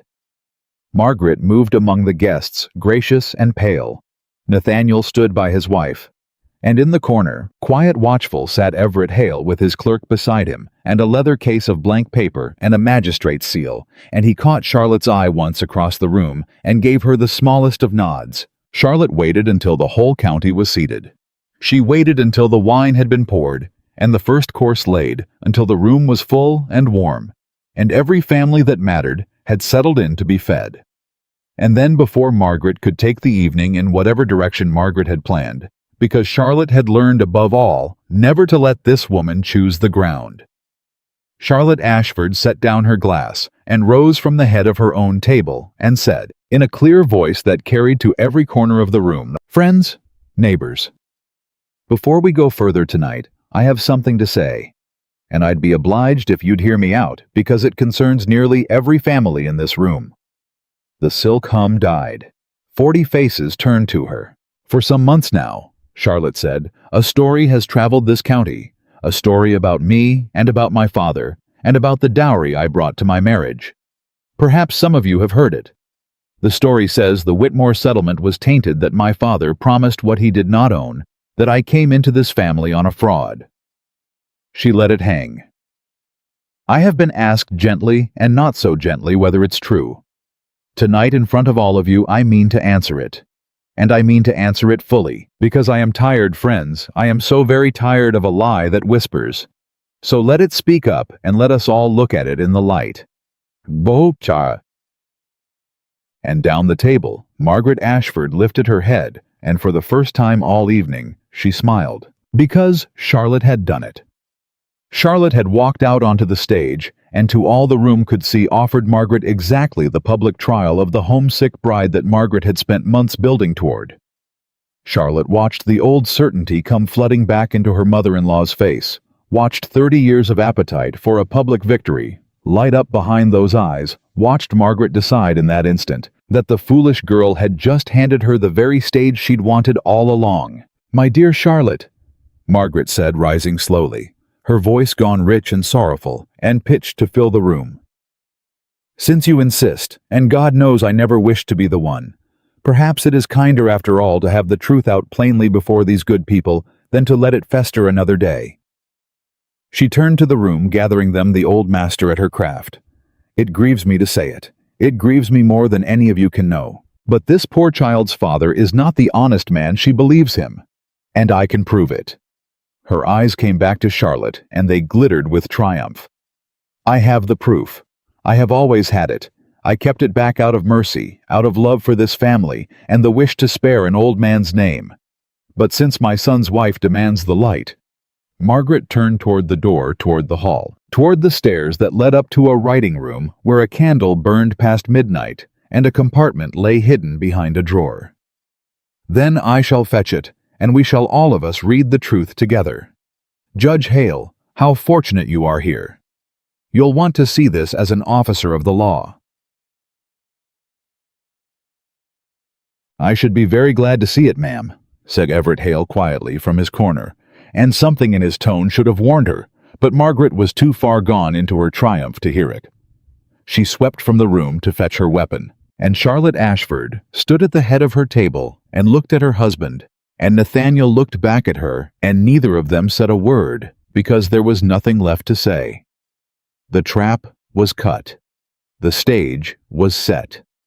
The proud, cornered, triumphant woman had gone of her own free will in front of the whole county, and a magistrate with his seal to open the one drawer in the world she should have died before opening, to reach past 30 years of a private, deniable, perfectly buried theft and pull it out into the light with her own hand, believing to the last that she was reaching for a sword, when what her fingers were about to close on was the rope. The room waited in a silence so complete that Charlotte could hear the candles working. Nobody spoke while Margaret was gone. 40 of the finest people in Virginia sat at the Ashford table and did not touch their wine, because they had all felt the thing turn without understanding what it was, and animals go quiet before weather the same way. Charlotte stood at the head of the table and did not sit, and did not fidget, and did not look at the door. She looked at the guests one by one, the way her father had taught her, and she let them see a woman who was not afraid, because in the next few minutes the whole county was going to have to decide which of two women it believed, and people believed the one who did not tremble. Nathaniel stood at her right hand. She could feel him beside her like a held breath. "Steady," she murmured so low only he could hear. "I'm steady," he said. He wasn't. His jaw was tight enough to crack a walnut. But he stayed where he was, and he kept his hands loose at his sides, though every muscle in him wanted to make fists, and Charlotte loved him a little in that moment for how hard the stillness was costing him, and how he paid it anyway. They heard her on the stairs. Margaret Ashford came back into the dining room with her chin high and a slim leather book held against her breast like a Bible, and the sight of her composed, triumphant, radiant, with the certainty of 30 years winning, was so complete that 2 or 3 guests actually leaned back from the table, bracing for the blow they thought was about to land on Charlotte. Margaret had chosen her walk. She came slow. She let them look at the book.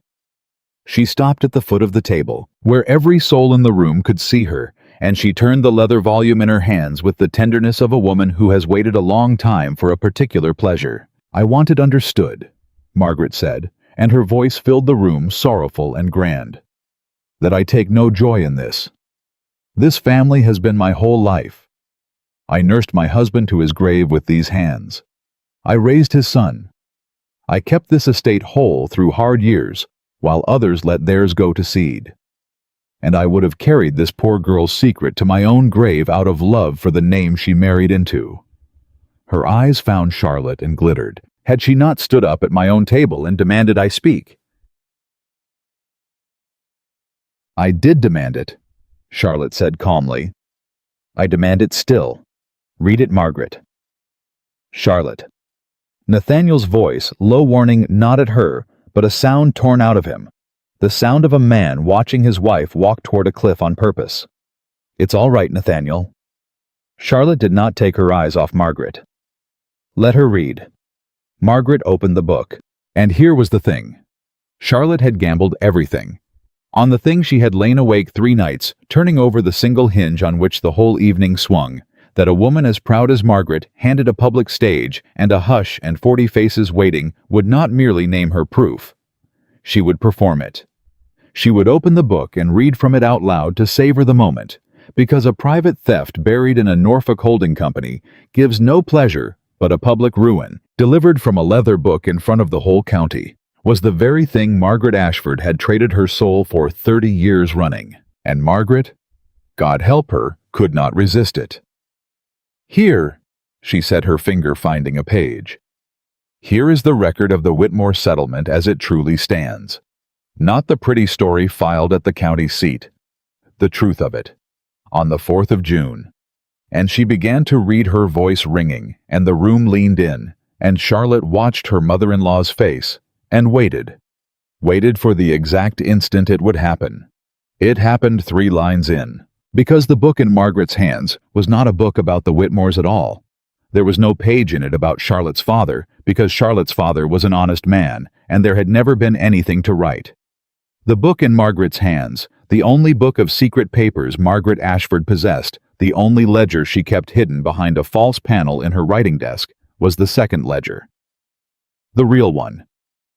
30 years of theft in her own hand, and Josiah's. Margaret had gone upstairs in her triumph to fetch a proof of Whitmore fraud that did not exist, and finding nothing else to bring, believing herself untouchable, certain. No living soul knew what the book truly held. She had brought the only weapon she had, and she was reading it aloud. Charlotte saw the exact moment Margaret's own ears caught up to her own mouth. Saw the fine voice falter on a figure. Saw the eyes drop back and reread the line they'd just spoken, and the color drain out of that handsome face like wine out of a cracked glass, because the words coming out of her were not Elias Whitmore. Promised what he did not own. The words coming out of her were a date and a sum, and the name of a loan made in the Ashford estate's name, and secured against land that Nathaniel had never in his life agreed to pledge. Margaret stopped. The silence that fell was different from the one before. The one before had been anticipation. This one had teeth. "Go on, Margaret," Charlotte said quietly into the terrible hush. "You've only just begun. Read the next line." Margaret's mouth had gone gray. Her eyes came up from the book and found Charlotte's, and in them Charlotte watched the whole architecture of 30 years fall in a single instant. Watched the woman understand all at once that the girl had known, that the girl had always known, that the demand to have the dowry read in public had never been a foolish bride's misstep, but a hook baited and cast and now buried to the shank, and that she, Margaret Sewell Ashford, who had never once in 30 years reached for a weapon that was not first checked and cornered and safe, had just stood up in front of the entire county and read 3 lines of her own confession out loud. This. Margaret's voice cracked. She snapped the book shut. "This is the wrong I have brought, the wrong." "No," Charlotte said. "You've brought the right one. It's the only one you have. Judge Hale." Margaret rounded on the magistrate in the corner, and her composure was cracking now in real time, in front of everyone, the thing no one had ever seen. This is a private paper. A household account. It is nothing steward's figures. It means nothing out of context, and I will not have it. Ma'am? Everett Hale rose from his chair, unhurried, and his clerk rose with him. You've been reading aloud from it these past 2 minutes at your own choosing in front of 40 witnesses and an officer of the court. I'd say it's entered the light of its own free will. He held out his hand. I'll trouble you for that book. You will not touch it. Margaret. Nathaniel's voice. It was not loud. It never was. But it went through the room like a bell, and it stopped his stepmother where she stood, because in 30 years Nathaniel Ashford had never once said her name in that tone, the tone a man uses on a thing he has finally seen whole. He came around the head of the table. He walked to where she stood at its foot, clutching the leather book, and he stopped in front of her close, and for a moment, the whole county watched the wealthiest man in Virginia, and the woman who had robbed him his entire life, stand a foot apart and simply look at each other. My father told me to mind you, Nathaniel said. His voice was very quiet and very rough. On his deathbed. He held your hand and he told me you had a good head for the business, and I should trust you and you'd see me right. He drew a breath that shook. I have thought about those words every day of the 5 weeks since my wife started pulling this thread. Trust her. She'll see you right. And do you know what I finally understood, Margaret? He wasn't wrong. You did have a good head for the business. The best I ever saw. You've run the business of robbing this family so well that I signed my own name under it for 15 years and thanked you for your careful sums. His jaw worked.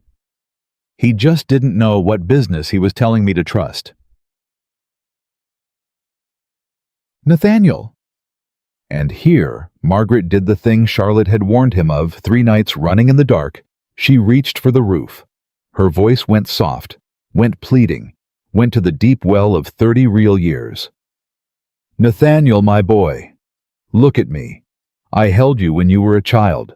I sat up with you through the fever the winter you were 9. Do you remember? I sat up 6 nights, your own mother in the ground and no one but me. I gave this family my whole life, whatever is in that book, whatever it looks like. You know me, you have known me since you were a boy.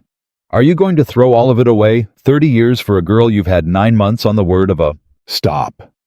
Nathaniel's voice broke on the word and Charlotte's heart clenched because there it was, the crack, the place where a good man's love for the woman who'd raised him warred with the truth in the book, and for one endless second she could not tell which way her husband would fall. Margaret saw it too. Margaret always saw the crack. She pressed toward it, her eyes streaming now real tears, or the best counterfeit ever struck. You were the only child I ever had, she whispered. Whatever else is true, that's true. Send this book to the fire, Nathaniel. Send that girl back to her father. Let it be you and me in this house, the way it's always been, the way your father wanted. The way my father wanted. Nathaniel's chest was heaving. His hands had come up and Charlotte saw them shaking, and she made herself stand still, made herself not go to him because this was his to carry, and no one could carry it for him. My father wanted me safe. My father wanted me to have a family who'd look after me. He looked at the woman who had raised him, and the tears stood in his own eyes now, and his voice came out wrecked. And for 15 years I thought that's what I had. You want to know the cruelest thing you ever did to me, Margaret? It wasn't the money. I don't give a damn about the money. It's that you let me love you. 30 years. You let a boy who'd lost his mother love the woman who was picking his pocket the whole while, and you took that love, and you spent it same as you spent everything else in this house, and you never once— His voice failed, came back. You never once thought it was worth more than the money. That's what I can't forgive. Not the theft. That you knew I loved you and you robbed me anyway. The room did not breathe, and Margaret Ashford, looking into the ruined face of the boy she had raised and robbed, made her last calculation of the night. Charlotte watched her make it, watched the pleading drain out of her face because the pleading had failed, watched the tears stop as though a tap had been turned, watched the soft grieving mother vanish, and the cold general who had been there underneath the whole 30 years rise up one final time to take the field. If she could not win him with love, she would not humble herself for nothing. She drew herself up, she lifted her chin, and she chose at the very end to go down as what she truly was. "Fine," Margaret said, and her voice had gone flat and hard and utterly without pity. "Fine. Then let us stop pretending, all of us." She turned to face the room, the whole county, and she held the book against her breast like a shield now instead of a Bible. "Yes, I took it. 30 years I took it, and I'd take it again, and I'll tell you why, and then you may all judge me as you like from your comfortable chairs." Her eyes swept them cold and brilliant. "I came to this family with nothing. A woman alone, no fortune, no name that mattered in a world that gives a woman nothing she does not take. And I married a good dull man who'd have left the whole of it to a son too soft to hold it. And I decided, yes, I decided, before I ever took his name, that I would not spend my one life as a decoration in another man's house, waiting on the charity of men who'd forget my name the day I died." She was magnificent and terrible, and the room could not look away. "So I built something. I was cleverer than every man in this county, and I proved it for 30 years, and not one of you ever suspected. And if that girl's father had been a merchant instead of a bookkeeper, if she had been raised to embroider instead of to read a ledger, I would be standing here, the honored widow of this house, and you would all still be calling me a saint." Her lip curled. "My crime was never the money. My crime was being a woman with a mind in a world that only pardons that in men. So go on. Judge me. But there is not one man at this table who'd have hanged for what I did, and you all know it." It was, Charlotte thought, the most dangerous thing Margaret had said all night, because it was not entirely a lie, and everyone in the room knew that too. And for one moment the sympathy in the air actually wavered, actually tilted, because Margaret had reached past her own guilt and put her hand on something true and old, and shared by half the women in the room.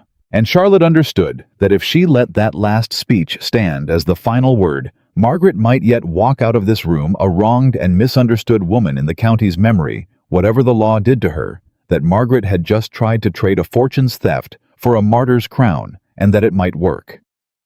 So Charlotte answered her. "That's a fine speech," Charlotte said, and her clear voice cut through the wavering air and pulled every eye back to her. "It's the best one I've heard in my life, and I mean that. And do you know, Margaret, half of it's even true. You did come with nothing. The world does give a woman only what she takes. And you are cleverer than every man in this county. You're cleverer than most of the men I've ever met, and I've met a few." She stepped out from the head of the table and came down its length, slow, the way Margaret had come, so that now the two women faced each other in the middle of the room, with the whole county ringed around them.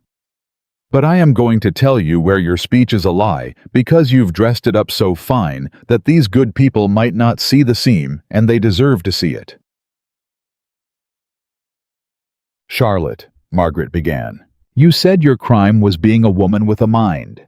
Charlotte's voice never rose and never wavered, and it held the room like a hand around a throat. "That's the lie. That's the pretty lie you tell yourself so you can sleep. Because I am a woman with a mind, Margaret. I read a ledger the same as you. I was raised at a bookkeeper's table, the same as you were made clever by whatever made you.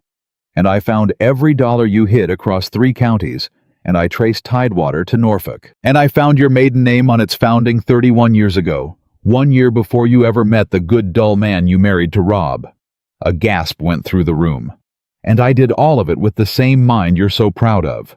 So don't you dare stand in front of these women and tell them your sin was cleverness. Your sin was never your mind." Charlotte was close to her now, close enough to see the fine tremor start at the corner of Margaret's mouth. "It was what you did with it. Because a woman with a mind and no mercy is not a hero of her sex, Margaret. She's just a thief who reads, and the proof of it isn't in any ledger. The proof is lying in a cottage a quarter mile from this house right now, unable to speak, because 2 nights ago you walked out in the dark and silenced an old man who served you 30 years the moment you feared he'd found his conscience. The room made a sound, then a low collective indrawn breath of horror, because the story of Josiah's fit had traveled the county in 3 days, and now here it was, named in front of the magistrate laid at Margaret's feet. "You can't prove that," Margaret said, and for the first time all night her voice shook. "No," Charlotte agreed softly. "I can't. Not yet. Josiah may wake and tell it himself, or he may not, and if he dies, you may well escape the hanging you've earned for it. But look at their faces, Margaret." She did not turn. She held Margaret's eyes and let the woman look past her at the county, at the 40 faces that had wavered toward sympathy a minute ago and had now gone stone. "You spent 30 years buying their good opinion $1 at a time, and you just watched it all leave the room. That's the price. Not the money. Nathaniel's right. The money was never the heart of it. The price is that every soul here now knows exactly what you are, and no speech, however fine, will ever buy it back. You wanted an audience your whole life, Margaret. You couldn't put my name on a chair without an audience. Well," Charlotte stepped back. "Here's your audience, and here's what they'll remember." Judge Hale moved then. He crossed the floor with his clerk at his heel, and he stood beside the 2 women, and he addressed Margaret in the plain, grave voice of the law. "Margaret Ashford, by your own reading in front of these witnesses, and by the contents of that book which you have declared aloud to be a record of accounts in this estate, I am satisfied there is cause to hold you to answer for fraud against the Ashford estate, and for the forging of obligations in Mr. Nathaniel Ashford's name." He held out his hand a second time. "The book, ma'am. It's evidence now, and it goes into my keeping tonight sealed before this company, so that no hand can alter it before the court sees it. Give it over."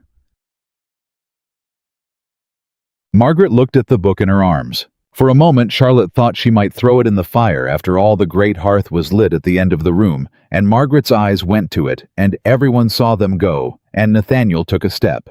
But Margaret was too clever even now, even ruined, to add the burning of subpoenaed evidence before a magistrate to her account.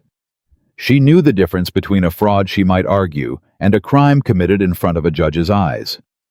She had lost the war. She would not hand them the last easy proof. She gave Hale the book. He took it, and his clerk wrapped it, and Hale pressed his seal into the wax with the whole room watching, and the small wet sound of that seal setting was, Charlotte would think forever, after the truest sound of justice she ever heard. Not a gavel, not a cheer, just hot wax cooling around 30 years of a woman's secrets closed now and out of her hands forever. "You'll not leave the county," Hale told Margaret. "You'll keep to this house or your own rooms until the court sits. My clerk will call each morning. If you run, ma'am, you'll be run down, and running will be taken as the confession you've near enough already made." He turned to Nathaniel. "Mr. Ashford, I'm sorry for it. This is a hard night for any man, and I know what she's been to you. But you did right to let it come into the light, and your wife did braver than right. There'll be a reckoning at law, and the estate will have claims to press, and I'll want a full accounting of what's been taken. It may be years untangling it."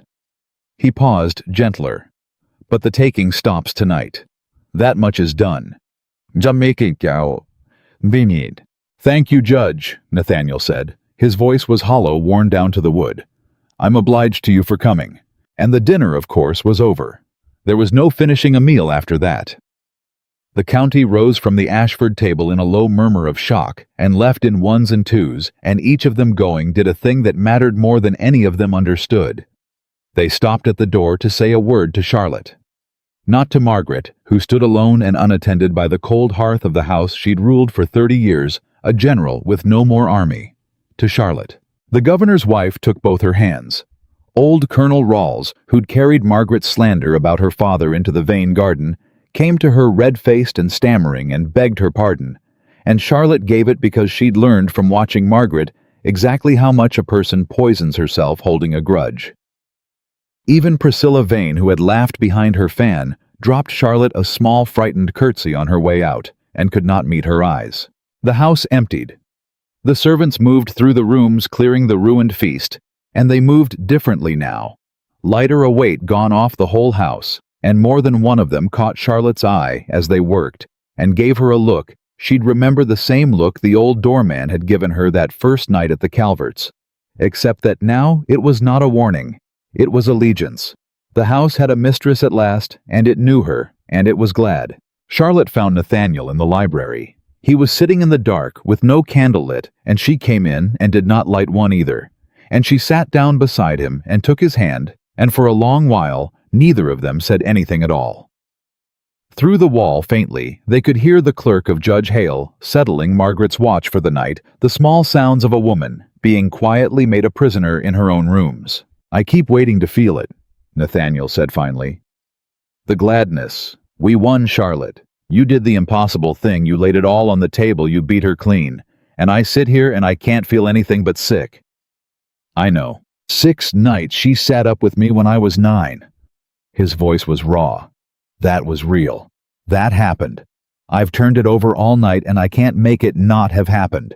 She robbed me blind and she'd have let me hang for the debts she made in my name. And she sat up 6 nights with a fevered child who'd lost his mother, and both of those are true. And I don't.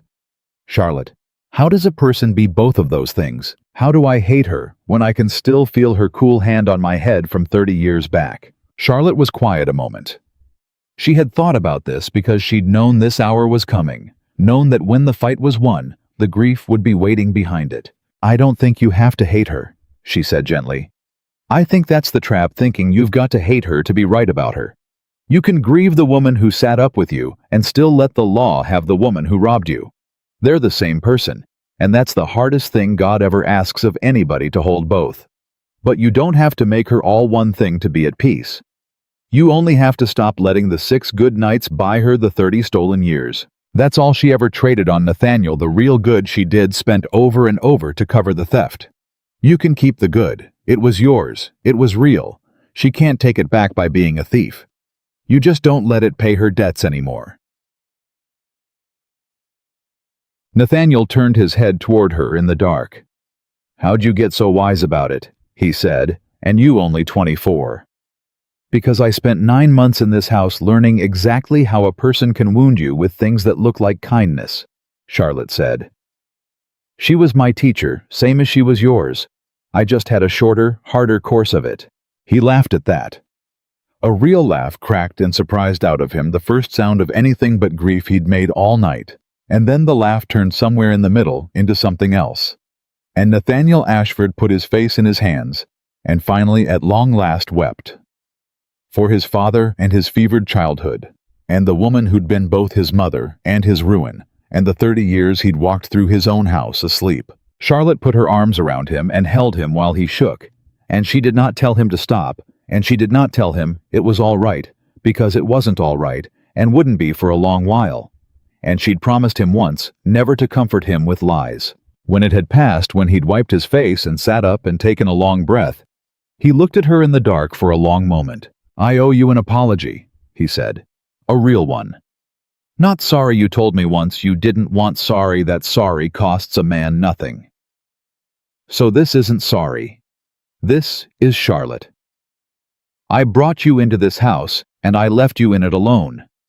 9 months. I gave you my name, and I never once made sure you could use it. You stood at that Calvert table by yourself, because I'd been too busy being the great Nathaniel Ashford to notice my own wife was fighting a war under my own roof alone every day, and losing it, and never once complaining loud enough to make me look up." His voice was steady now and low and sure. "You could have left. Any day of those 9 months you could have gone back to your father and been done with the whole cold lot of us. You didn't. You stayed, and you didn't stay to endure it, you stayed to beat it. For a house that gave you a chair by a door and a name on a servant's card." He took both her hands. "I don't know why you stayed. I've got no right to why. But I know I married you as an arrangement, a good match. 2 families and some land. And I stood at that table tonight and watched you take apart the cleverest, cruelest person I ever knew, with nothing but a mind and a nerve I never bothered to notice you had. And Charlotte—" His hands tightened. Somewhere in these last 5 weeks, I stopped being married to an arrangement. I don't know when, but I know I'd burn the 1,000 acres to the ground before I'd go back to being the man who let you sit by that door." Charlotte's eyes filled, and she let them, because she'd earned a few tears of her own tonight, and there was no one left to see but the one person she'd have chosen. "I stayed," she said, "because my father taught me that you don't judge a thing by how it starts. You judge it by what it becomes when someone tests it." She squeezed his hands. "This started as an arrangement, Nathaniel. 2 families and some land. But I watched you carry a chair the length of a room in front of the governor, rather than let me stand alone one more minute, and I thought there's the man that arrangement was hiding. I could build something with that man. I decided that night by the door that I wasn't going to run from this house. I was going to make it mine, not Margaret's, not even yours." She smiled at him, wet-eyed in the dark. "Ours." He kissed her. Then not the careful, dutiful kiss of an arrangement, but the kiss of a man who has finally fully arrived where he's standing. And outside the library window, the summer dark held the great house of Ashford, quieter than it had been in 30 years. A house where the theft had stopped, and the true mistress had come into her own, and the woman who'd ruled it by fear sat alone in her rooms, with a magistrate's clerk at her door, and nothing left to spend. It would be a long road yet, and they both knew it. There was the law to grind through the accounting, to untangle the loans to answer for, and the county's whole understanding of the Ashfords to remake. There was old Josiah, who might wake and might not, and whose testimony would decide whether Margaret answered for fraud alone, or for something far darker done in the dark by a cottage. There was the question still unanswered, of exactly how much of the 1,000 acres Nathaniel truly owned, and how much had been quietly borrowed out from under him, and whether the estate could even survive the untangling. But that was tomorrow's grief, and the day's grief was sufficient to the day. Tonight, for the first time since a servant had warned her at a stranger's door to watch herself, Charlotte Ashford sat in her own house beside her own husband, with the enemy disarmed and the truth sealed in wax in a magistrate's case, and let herself at last be still. Old Josiah woke on the 4th morning after the dinner. The doctor had all but given him up, had said a man his age struck that hard does not often come back, and if he comes back broken, wordless, a body without its tenant. So when Della came running up from the cottages, white-faced and breathless, to find Charlotte in the study, Charlotte's first thought was that the old man had died in the night, and she set down her pen and braced herself for it. "He's talking, ma'am," Della gasped. "Josiah. He woke in the night and he's talking, and the first thing he said, the very first thing, was your name and Mr. Nathaniel's, and he says, ma'am, he says he'll tell it, whatever it costs him. He says to fetch the judge before God takes his chance to say it out loud." Charlotte was on her feet before the girl finished. She found Nathaniel in the yard, and they went down to the cottage together, and there in a narrow bed, gray and shrunken, and half his old size, lay Josiah, with his eyes open and clear. One side of his face had fallen. The seizure had taken that from him, and it would never come back. But his eyes found Charlotte across the room, and they wept, and his good hand came up off the blanket toward her, trembling. "Ma'am," he said, and the word came slurred and broken through the ruined side of his mouth. But it came. "You come, thank God. I feared I'd go without saying it, and she'd win after all. Don't strain yourself, Josiah." Charlotte took the trembling hand in both of hers and knelt by the bed. "You're going to be all right. We've sent for Judge Hale. You don't have to. I do have to." His grip tightened with a strength that surprised her. "You listen, ma'am, while I got the words. She come to me that night. Margaret. Past midnight into my cottage, and she—" His eyes closed. "She'd found out I talked to you on the mill road. Don't know how. She always knew things. She come in, and she sat down by my bed, all gentle the way she does, and she said, 'Josiah, old friend, I hear you've had a visit from the young mistress, and I was afeard, ma'am, God forgive me, and I lied and said no, and she—'" His face worked. "She'd brought a cup, said it was a posset for my chest, said I looked poorly, pressed it on me kind as you please. And I knew, ma'am, I knew what she was about. 30 years I watched that woman, and I knew a cup from her hand at midnight was no posset. But I was afeard, and she stood over me, and I—" He was weeping now, the tears running sideways down his fallen face. "I drank it. I drank it because I hadn't the courage not to, and the last thing I saw before the dark took me was her face watching me drink, patient waiting, making sure it went down. She poisoned me, ma'am. She sat by a sick old man she'd owned 30 years, and she poisoned him for fear he'd found his conscience, and I'll swear it to God, and to the judge, and to any court in this land." The cottage was silent, but for the old man's ragged breathing. "She was seen," Charlotte said quietly. "Cook saw her come and go that night. And now we have your word. Josiah," she pressed his hand, "you understand what this is. It isn't fraud anymore. Fraud, she might have argued for years, tangled it, bought lawyers, worn us all down. But this a poisoning witnessed, sworn." "It's the rope," Nathaniel said from the doorway. His voice was strange. "It's a hanging matter. It's a hanging matter," Josiah agreed, and something almost like peace came into his ruined face. "And I don't care what it makes me, ma'am, what they do to me for the years I helped her. I'm dying. I'll be gone in weeks, the doctor as good as said. But I'll not be gone with this in me. You get me the judge and I'll set it down, and let God sort the rest." Judge Hale came within the hour, and his clerk with him, and they took old Josiah's statement there in the narrow bed. The whole of it, 30 years of it, the 2 ledgers and the loans and the Norfolk Company, and at the end, in a voice that failed and rallied and failed again, the cup at midnight. Hale had the old man mark it with a shaking hand and witnessed it and sealed it, and when it was done, he stood a long moment looking down at Josiah with something that was not the law in his face. "You've done a hard thing," Hale said, "and a right one. I'll not pretend to you it wipes the slate.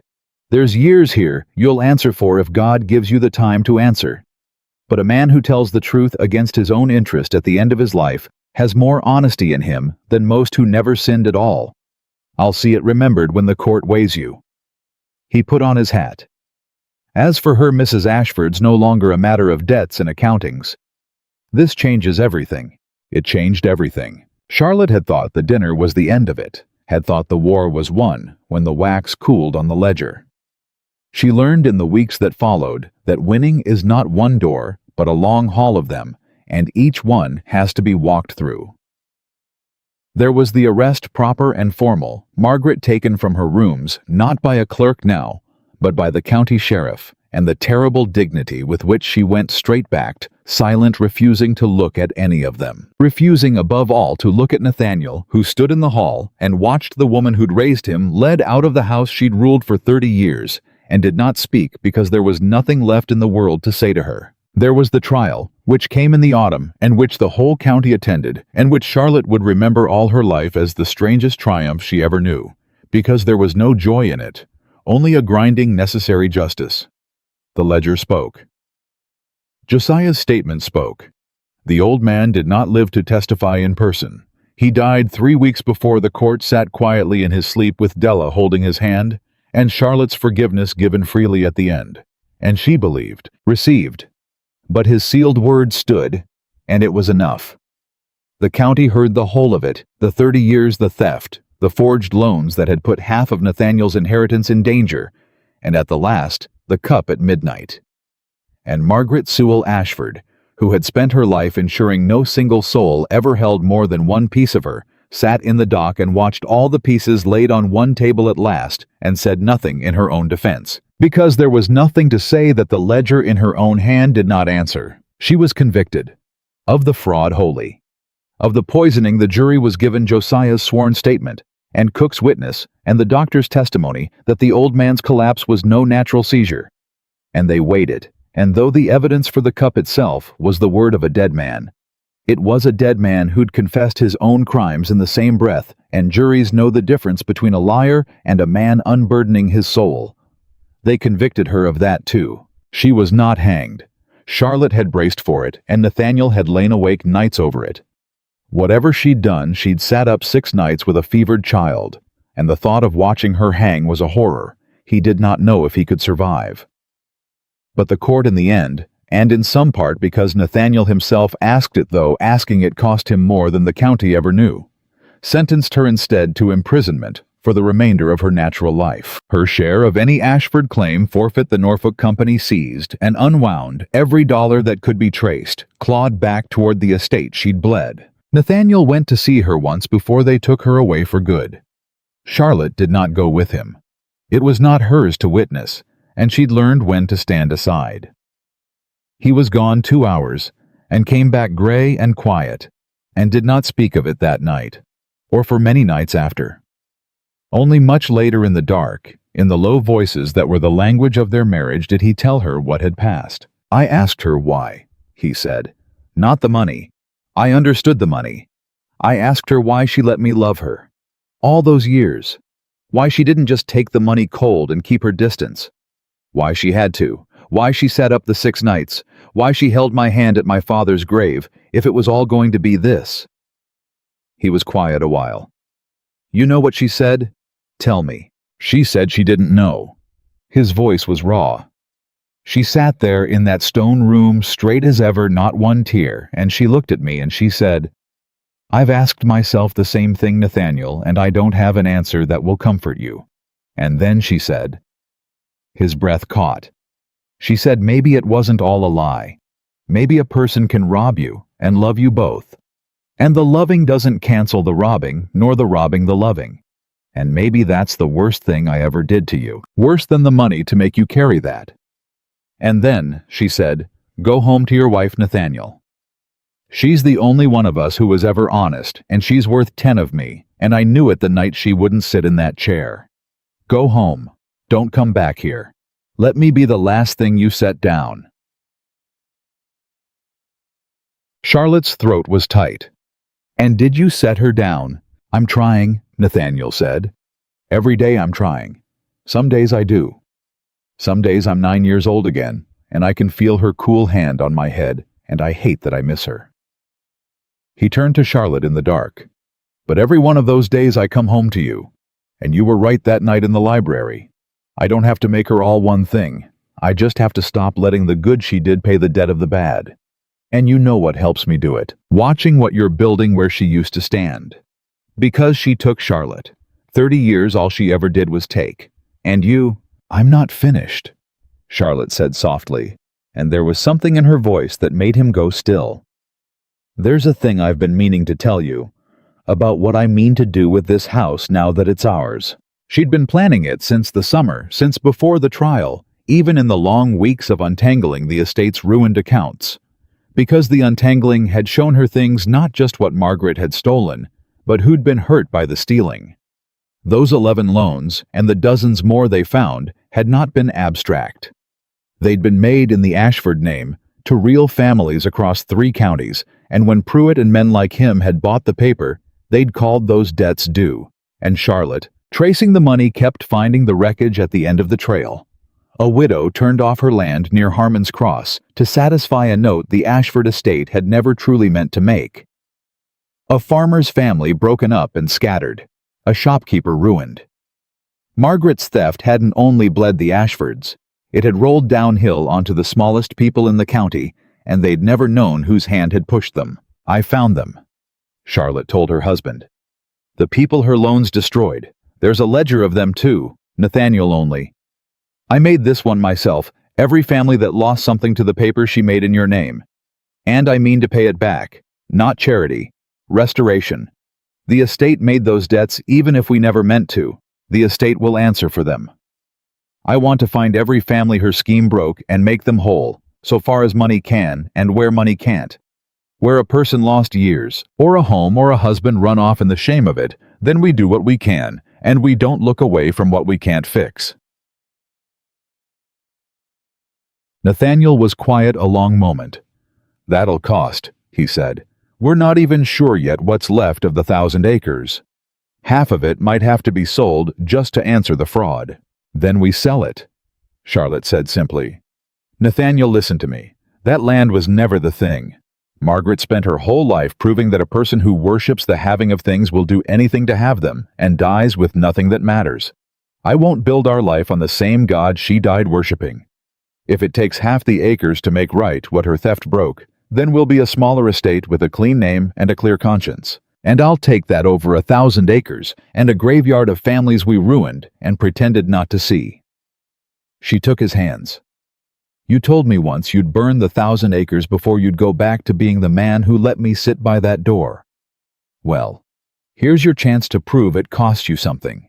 Not words. Land. Are you the man who meant it?" And Nathaniel Ashford looked at his wife in the dark, and Charlotte watched him weigh it, watched the whole weight of a family fortune 300 years in the building, sit in the balance against a ledger of broken strangers his wife had made with her own hand. And she watched him choose, and the choosing took him no more than a breath. "Sell it," he said. "Whatever it takes, make them whole." His voice steadied and warmed. "My father built that land and his father before him, and I used to think that was what I was for, to hold it, to hand it on bigger than I got it. But I'm looking at you telling me to give half of it away to strangers so a widow near Harmon's Cross can have her home back, and I understand something I never understood in all my years of holding it. It was never the land that made this family worth anything. It was whether the family was worth the land. She proved for 30 years it wasn't. Let's spend the next 30 proving it is." They did it. It took years. Charlotte had known it had promised it would from the start, but they did it. The estate was made smaller and cleaner. Acres that had been Ashford for generations went to auction, and the money went not into Ashford coffers, but out across 3 counties, to the widow turned off her land, who wept when Charlotte came herself to hand her the deed back, and could not be made to believe it was real until she held the paper in her hands, to the scattered farmer's family brought back together, to the ruined shopkeeper set up again. Charlotte kept her ledger of restoration, and she crossed off the names one by one, and each one she crossed off was a small climax of its own, a wrong that had stood for years set right at last, and there were dozens of them, and she saw to every one. And a strange thing happened. The thing that always happens when a person stops worshiping the having of things and starts spending them on people. The county which had feared and flattered Margaret for 30 years came to love Charlotte in a handful. Not flatter, love. Because flattery is what you give the powerful out of fear, and love is what you give the good out of gratitude. And the county had spent so long confusing the two under Margaret that it had near forgotten the difference until Charlotte reminded it. The same women who'd whispered behind fans at the Calvert dinner now sought Charlotte's counsel. The same men who'd lowered their eyes now tipped their hats to her in the road and meant it. And the servants of Ashford who'd once followed Margaret's orders out of fear followed Charlotte's now out of something no fortune could buy, because she'd learned every one of their names and their children's names and never once served any soul in her house last or seated them below the salt. She did more than mend the old wrongs. She built new things in the years that followed with the mind Margaret had so feared. She started a school near Harmon's Cross, a real one where a girl might learn to read a ledger the way Charlotte's father had taught her, because Charlotte had come to believe that the thing that had saved her, the thing that had let her alone and friendless in a cold house, take apart the cleverest villain in 3 counties, was that a bookkeeper had once sat his daughter at a table and taught her that numbers do not lie and cannot be charmed. Every girl in that county would have that weapon now, whether her father thought to give it or not. She set up a fund for widows so that no woman turned out alone in the world would ever again have to choose, as Margaret claimed she'd been forced to choose between decoration and theft, because Charlotte had heard the true thing buried in Margaret's terrible last speech, that the world gives a woman little it does not force her to take, and she had decided to spend her life proving there could be a third road, an honest one for the women who came after. Nathaniel changed too in those years, and Charlotte watched it happen with a full heart. The man who'd been asleep in his own house woke all the way and stayed woke. He learned the names of his own servants. He rode less to fences and more to the school his wife had built, and he'd sit in the back of it sometimes and watch the girls at their sums and get a look on his face. Charlotte couldn't quite read until one day he told her, "I'm watching them learn the thing that saved you, and I'm thinking if just one of them ever stands alone in a cold house the way you did, she'll have what you had. Because of you, Lord Charlotte." Margaret spent 30 years, and all she left this county was fear. You're not 5 years in, and look what you're leaving it. He shook his head. I used to think a man's worth was in what he held. You taught me it's in what he leaves. And you? You're going to leave this whole county better than you found it, and I get to spend my life standing next to that. I don't deserve it. But I'll spend the rest of my days trying to. There was a night years on when Charlotte came into the library and found Nathaniel standing before a particular chair. It was the chair, the little side chair from the Calvert dinner. Nathaniel had gone back for it quietly months after that first night, had asked Cornelia Calvert for it, and she'd given it gladly, and he'd set it in the library, and never said why, and Charlotte had never asked. It stood in the corner all those years, a plain, small, ugly thing among the fine furnishings, and the servants dusted it, and the guests wondered at it, and no one moved it because everyone understood without a word that it was not to be moved. I never told you why I kept it, Nathaniel said when she came in. No, you never did. I thought about burning it that first month, thought about chopping it to kindling for what they tried to do to you with it. He ran his hand along the worn back of it. But I kept it instead. And I've spent years figuring out why, and I think I finally have it. He turned to her. I kept it to remember what a small thing cruelty is. That's the secret of her Charlotte of Margaret. Of all of them, they want you to think their cruelty is big. Big as a fortune, big as 30 years, big as a whole county's fear. And it made me feel small my whole life being asleep next to something I thought was so big. But it was never big. He gestured at the little chair. It was this, a cheap chair and a card by a door. The greatest villainy I ever knew, when you finally lay it bare, comes down to a spiteful woman moving a piece of furniture to make a young girl feel she didn't belong. That's all cruelty ever is when you strip it down. Something small and mean, dressed up big to frighten you, and the moment you see how small it really is. He looked at his wife. It can't ever frighten you again. Charlotte came and stood beside him and looked at the chair. The little seat nobody had wanted her to take, that she had refused to take, that had become the first shot in the war that made her who she was. The night you carried it to the head of the table, she said, and put your own name on it by the door, I think that's the moment I decided to love you, not the arrangement. You. I didn't know it yet, but I think that was the moment. I put my name on the servant's card, Nathaniel said, because I finally understood it didn't matter where a name sat. It matters what the person carrying it does when someone tries to move them. He smiled. You didn't move.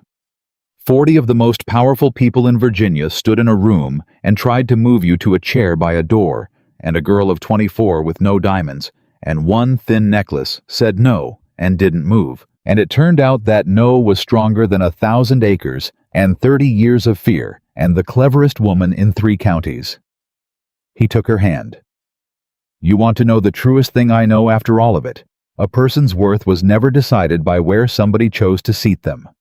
It's decided by whether they've got the courage to keep their own place when the whole world tries to move them out of it. You had that courage the first night I ever saw you use it standing by that door, and you've never once lost it since. He kept the chair in the library the rest of their lives, not as a wound, as a reckoning made plain, a small mean cruelty that had been dressed up as a fortune's power kept in the light where it could never grow big in the dark again. Guests would ask about it in the long years after, when Charlotte Ashford had become the most respected woman in the whole of Virginia, when the school she'd built had sent out its first generation of girls who could read a ledger and would never be cheated by any clever soul again, when the name Ashford meant not the biggest estate in the county, but the fairest one. They would ask about the plain little chair among the fine things, and Charlotte would tell them the whole story, the card and the door, and the night she said no, and she always ended it the same way, and it was the truest thing she knew, and she had earned every word of it in a cold house that had tried to make her small and failed. A woman does not need anyone to give her a place. She needs only the courage to keep the one that was always hers, and Charlotte Ashford kept hers against all of them to the very end.